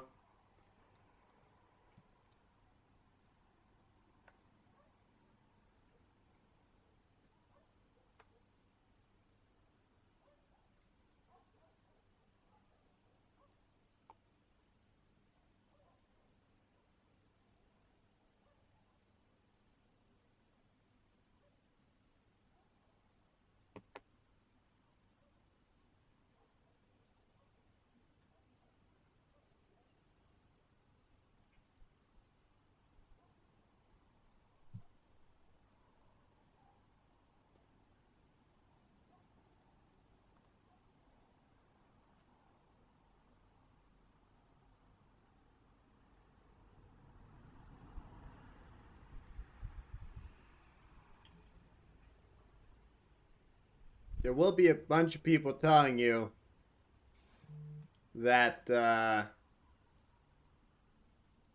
Kosovo is Albania and all that shit.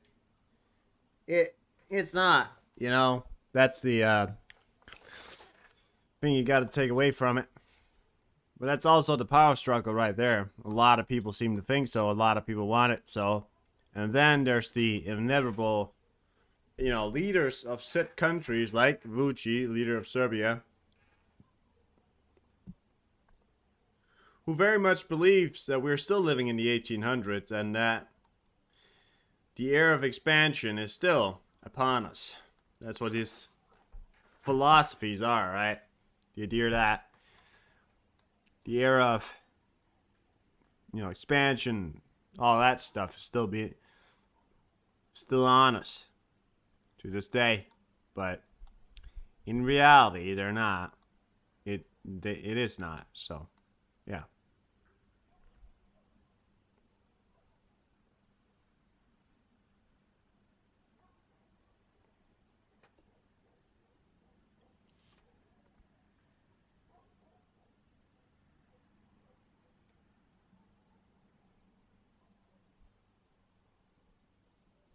You're in? Welcome in, Freddy.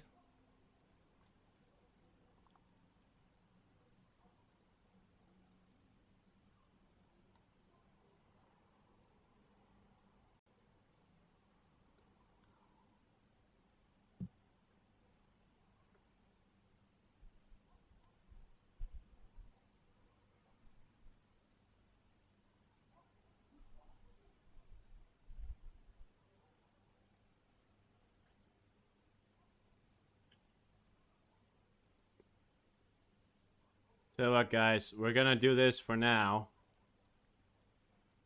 cause then we'll get that one up tomorrow. But I'm a little bit more interested in what's going on in Ukraine right now, so we'll just get this one up here for now.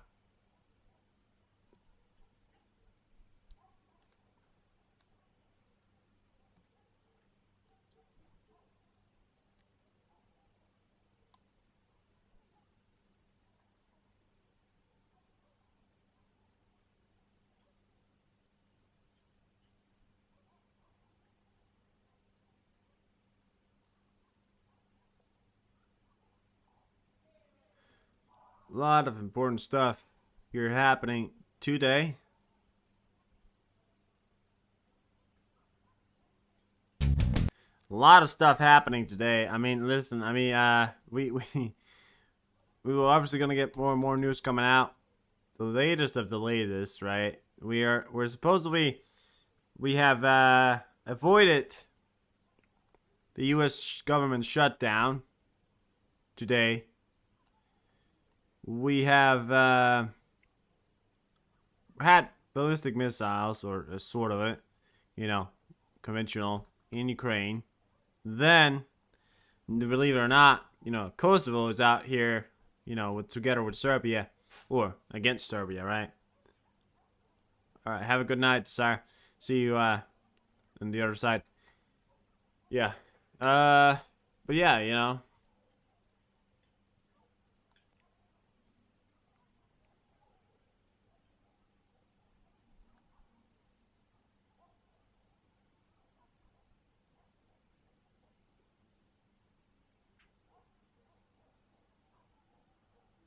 There has been a mobilization of the Serbian army. The ambassador said that it was too big. Finally, okay, we've got it, guys. We've got it. Here we have it. Oh wait, no, I'm not gonna show that. Kosovo has released a map showing the location of Serbian 48 forward military gathering of bases near the border. That's okay. I'm not gonna show that. No, it's because that's not okay. I'll show this one because the other guy. I'm not gonna endorse the other guy. He's very much against people I support very much, and he's. If you know who he is, you know who he is. Let's just say that his first name is and the second name is Enforcer. Then you figure out the rest. Huh. No explosions in Sweden today. Oh, no, yeah, no, yeah. It's, there's a lot of stuff happening in Sweden there. You're gonna have to figure it out. Check it out, guys. Military bases, and that's marked by B, obviously in the back here. 28 military forward operationally based, and 20 what does it have to be words I can't read? Army, or I don't know. Forward operation bases. Total forward, 84 forward operation bases. 200 to 5 kilometers. So some of these bases right here, I mean, they're literally all around. I believe the plainest area and the best area for attack is probably over here, so that's why they're massed over here. This appears to be a little bit more of a mountainous terrain, so bases in the back here. Now we were told that some of them have pulled back. I haven't gotten if this is, we don't know if this is true or not. I don't know.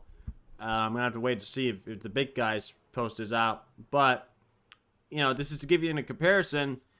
It could be true. We don't know if it's true. We'll see what the other people say. They're maybe gonna talk about it. Adjust a little bit. This is the earliest models. This could be an early model, so we don't know if this is true or not. But some of the earliest models here.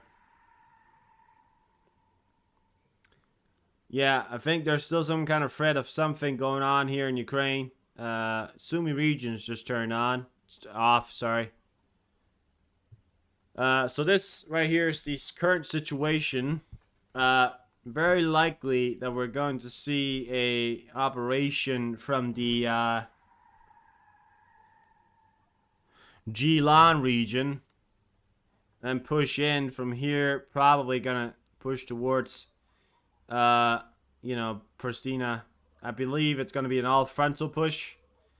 This area is less of I mean, they could still be massing forces, which is another thing. So we don't know if they're done massing forces. The only problem is when you're mobilizing an army, you tend to do it pretty quickly, because if you do it short, if you say I want to mobilize my army, and then your army takes 5 months to get ready, then you've already lost the war. Your ideal idea of how long an army really takes to get ready for war would be a top week, top a week, The U.S. Army, for example, takes a good month. The U.S. Army can take from a month to 2 to get completely ready, but that's because they are so large and on a large scale, and they have to get, Sumi's also back now, but they have to get from, plan A to plan B. They have to get across the Atlantic. They have to figure out just how many to get on these boats and all that. So, and Serbia is fighting a war on its border, and if it was to say that we're not going to be able to get ready before a month, I mean, generally it costs money every single soldier there has to be fed, paid. So it costs money, and especially when they're on active combat duty, it costs money to have them ready constantly and preparing at all cost money. So it takes a lot of resources and money to mobilize such a large scale of an army, and then simply say, and then place them on strategic points around a border. If you're conducting a border drill, you usually do it in one area, and you usually do it either in teams or in smaller armies with a lot less material. What is taking time right now is probably getting all that tanks and artillery into positions, and we don't know how long they're working, if they're working throughout the night, how much they want to get ready, how or when they're gonna get ready. But all I know right now is that it looks far from a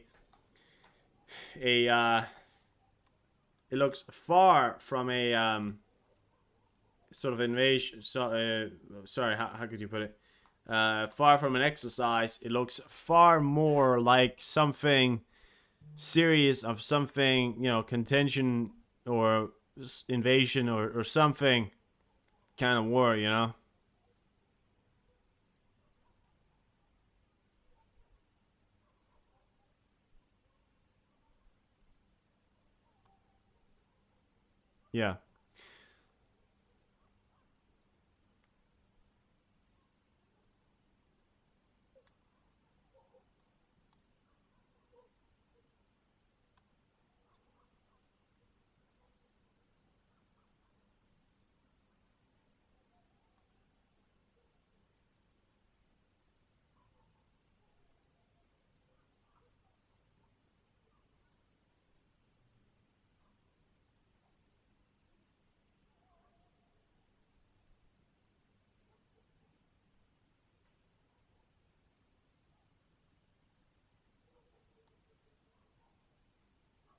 Yeah. Fucking bullshit. It's bullshit too, That idea of mobilizing your army. By the way, when you put your army into mobilization, that costs a lot of fucking money. So either you do something with those money, or you do not, or you just waste a lot of money doing nothing. And Serbia doesn't have that deep coffers. They don't have that much money to dig into. Austrians did the same. They mobilized their army maybe 4 times, right, before they actually launched an invasion, because they, the first time they launched that invasion, or when they went to war against Serbia, they had actually previously mobilized their army 4 times, and they were losing such vast quantities of money every time that the last time the sort of leadership said, this is it, we can't not mobilize, and we can't mobilize now and not go to war. We have to go to war. This is it. And again, what's the Serbian GDP?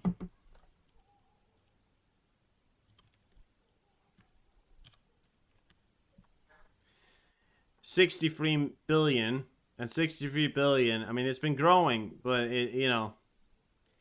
63 billion is far from many of the other countries around the globe. There, you got Denmark, which is a country almost its side. You got Denmark, which is basically the size of it. It's almost at 400 billion. So Croatia, I believe Serbia is even bigger than Denmark.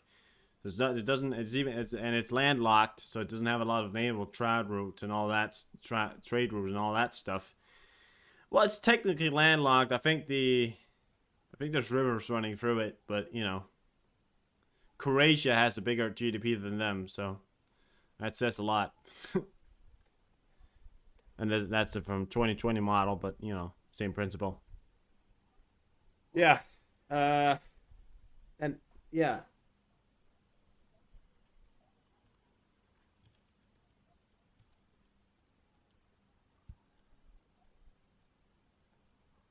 The only problem for Kosovo, They have 15,000 men. That's it, guys. You know, other than K4, which is there to protect Kosovo, Kosovo Security Force is 15,000 strong if they call in the reserve personnel.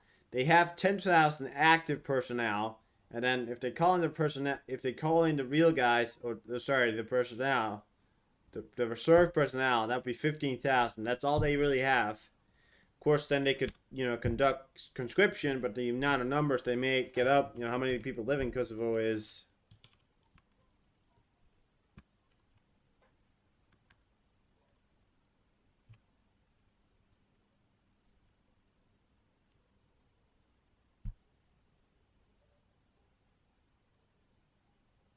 Yeah, 1.7 million. Unsure how big they can amass an army. I mean, how much we're looking across the neighbor, right? Army size from Serbia is,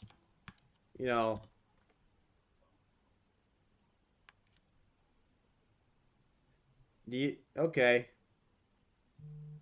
Well, Serbia isn't that much bigger either.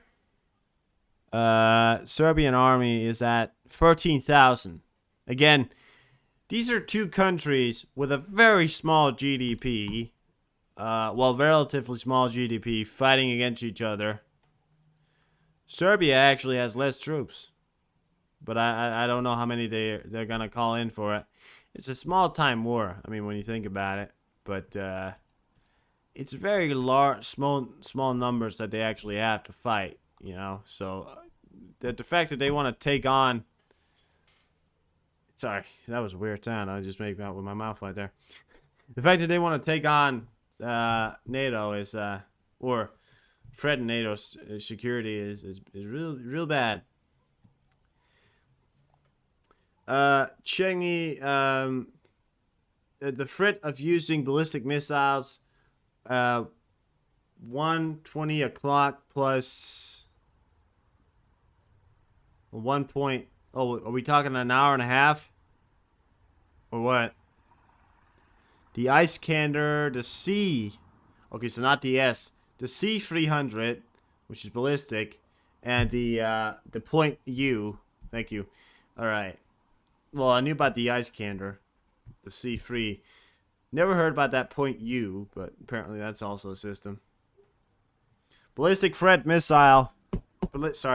Ballistic missile threat coming out from Russia here. A possible ballistic missile sometime in the near future.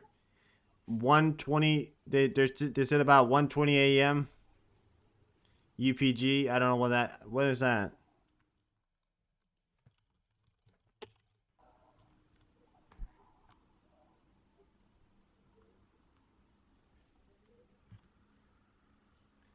The abnormal situation is in which about members of the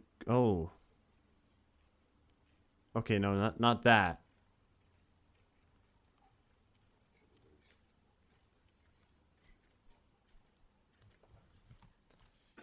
All right. I guess he's saying 1:20, which is in 20 minutes. I guess that's what he's pointing at. I'm not sure. I mean, if he's talking about them landing in Ukraine at 1:20 a.m.,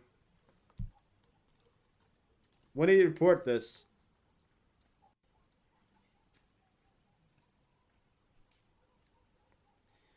5 minutes ago.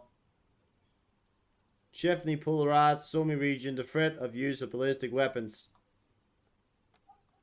The last sentence, I wish they would just fucking talk English instead of making up weird fucking languages that nobody can understand. UPD 0120. What are you talking about? It's 2:20 a.m. and it's 2 a.m. in Ukraine. 1:20 p.m. It's long gone. I think he's talking rubbish. I'm not sure if he is. Or if he's talking about another threat. I haven't heard anything from Flash. But something, yeah, I don't know.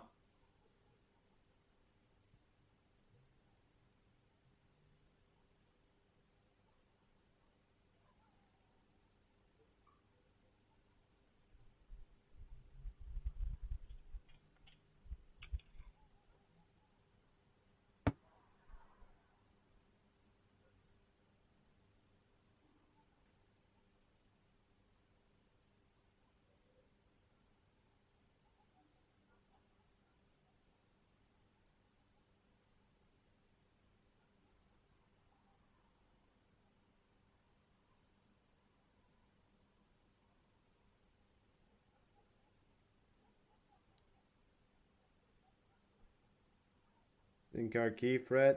Just noticed I don't know who that person is. I don't know. That right there is not really either. He doesn't make sense. The thing he said, UBD is not a fucking word. It's not a thing that means anything. And 120 is a long fucking time ago. So, you know, either he just woke up and he realized this was happening and he reported that there was a threat of it and it had happened, or he realized that something was, or he's saying that it's about to happen. I don't know. I'm not really at liberty to say right now, so I don't know. I don't know, guys. I don't know. I've got no idea. What's what? I mean, I'll wait for Flash to give me the news there on that front. Yeah, I don't know, Witchy. It just didn't make sense to me. I don't know. It didn't really make a lot of sense what he was saying. You know, like what? Yeah. Doesn't make sense. It's fine. It's fine. Doesn't matter. We'll survive. We'll survive. We'll survive.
Yeah, I mean, it gone boom in Dnipro. Something definitely happened in Dnipro right there.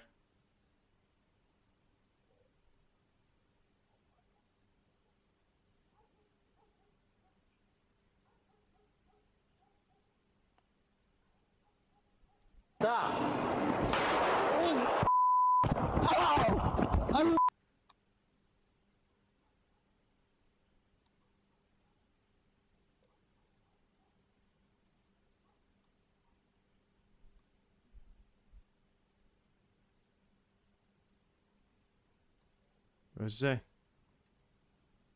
Lift to what? Quitted by jury? Wow, really? All right. Well, yeah.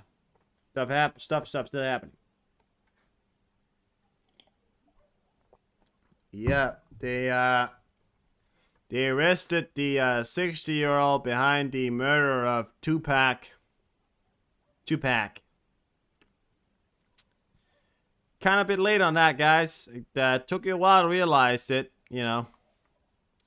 It took you a while to realize somebody killed a man, you know. Wouldn't call that impressive, because he died quite a long time ago. He's, you know. But hey, you know, well done. Don't know if I mean, the Tupac fans are probably going to be pretty happy about it. Other than that, I don't know.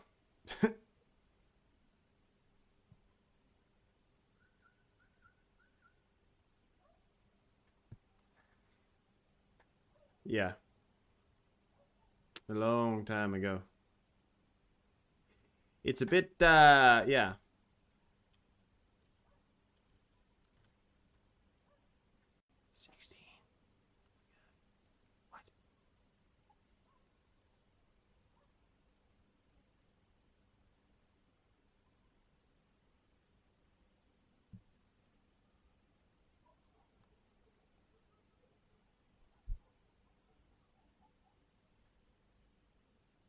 Cowsers. All right. Yeah.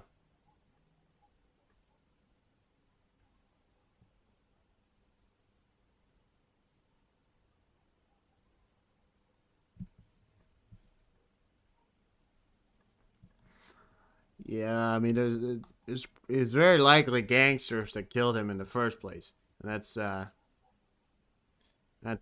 fact. That's something we knew. I mean, we knew that was happening, right? I mean, we knew that.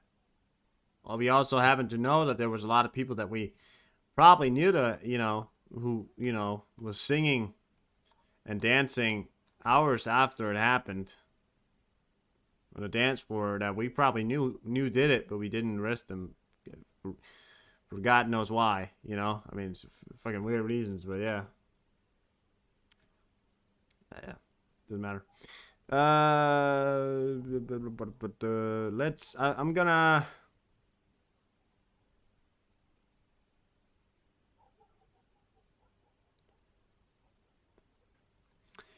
I am gonna go away for a little bit. I'll come back in some time.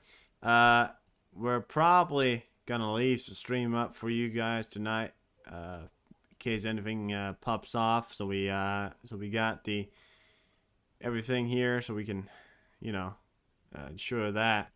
So gonna leave the stream up for you. I'm gonna go off right now. I'm gonna do some other stuff, and then I'll be back a bit later.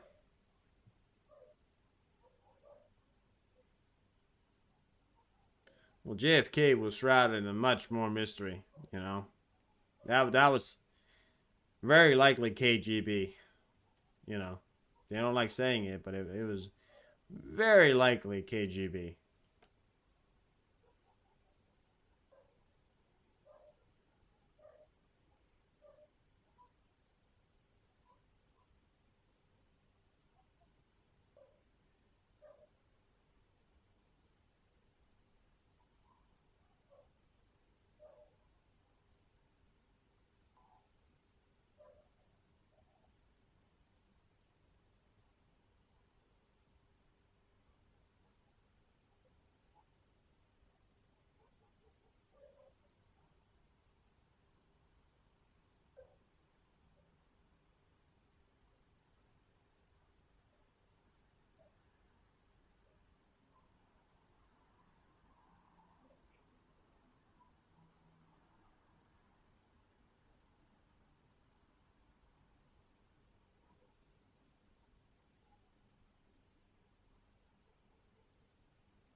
All right, hello. I am back here for a second. Probably gonna leave you guys so I can, have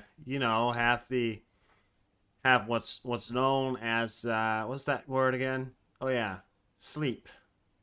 That's pretty big thing there. But we do have some final note of news here. So LiveScribe just reported this. Romanian Defense Ministry revealed that Russia is waging electronic warfare against Romania. Daniel Pretetrox, I don't know, the armed chief of the staff of Romania, says Russia is actively and constantly jamming GPS communication of ships in Romanian waters, increasing the risk of collisions. So again, just another provocation of the Russian army actively attacking, well, cyber attacking, but attacking another country. The one which they're not even at war with.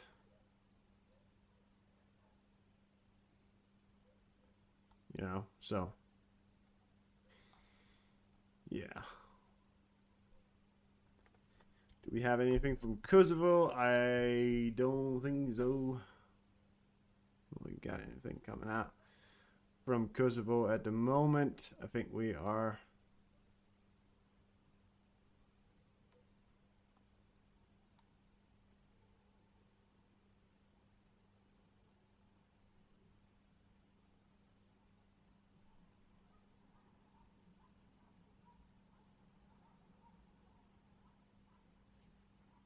There are certainly reasons to believe that that they're still moving equipment into the area. So that there's still reason to believe that they are moving equipment into the area. We don't know about that. So, but yeah. Other than that, don't really have much else for you. We're gonna come back. I'm gonna leave the stream up for you guys because, well, it's quite an interesting news night. We'll leave it up so I don't have to, do anything if things kick off. We'll just be live and, Although, hey, listen, I doubt it's gonna kick off tomorrow or today. I think we're still within the margin of having to wait a little bit to see what their next moves are, but news are coming in every day about it, so we'll probably have some more on it tomorrow. Yeah. Anyways, have a good night. We'll see you guys tomorrow. Goodbye.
How you doing? Alright, well, listen. We're gonna turn off this stream right here, and we're gonna come on again with a special kind of stream. It is about to be Ukraine. It is Ukraine's Independent Fighters Day, and there's gonna be a special kind of thing happening at 9 a.m. in Ukraine. And we want to be streaming that, but I want to finish this stream first, so we're gonna turn off the stream for now, and we'll be right back afterwards. Yeah, so be right back. You're still here, which fair enough.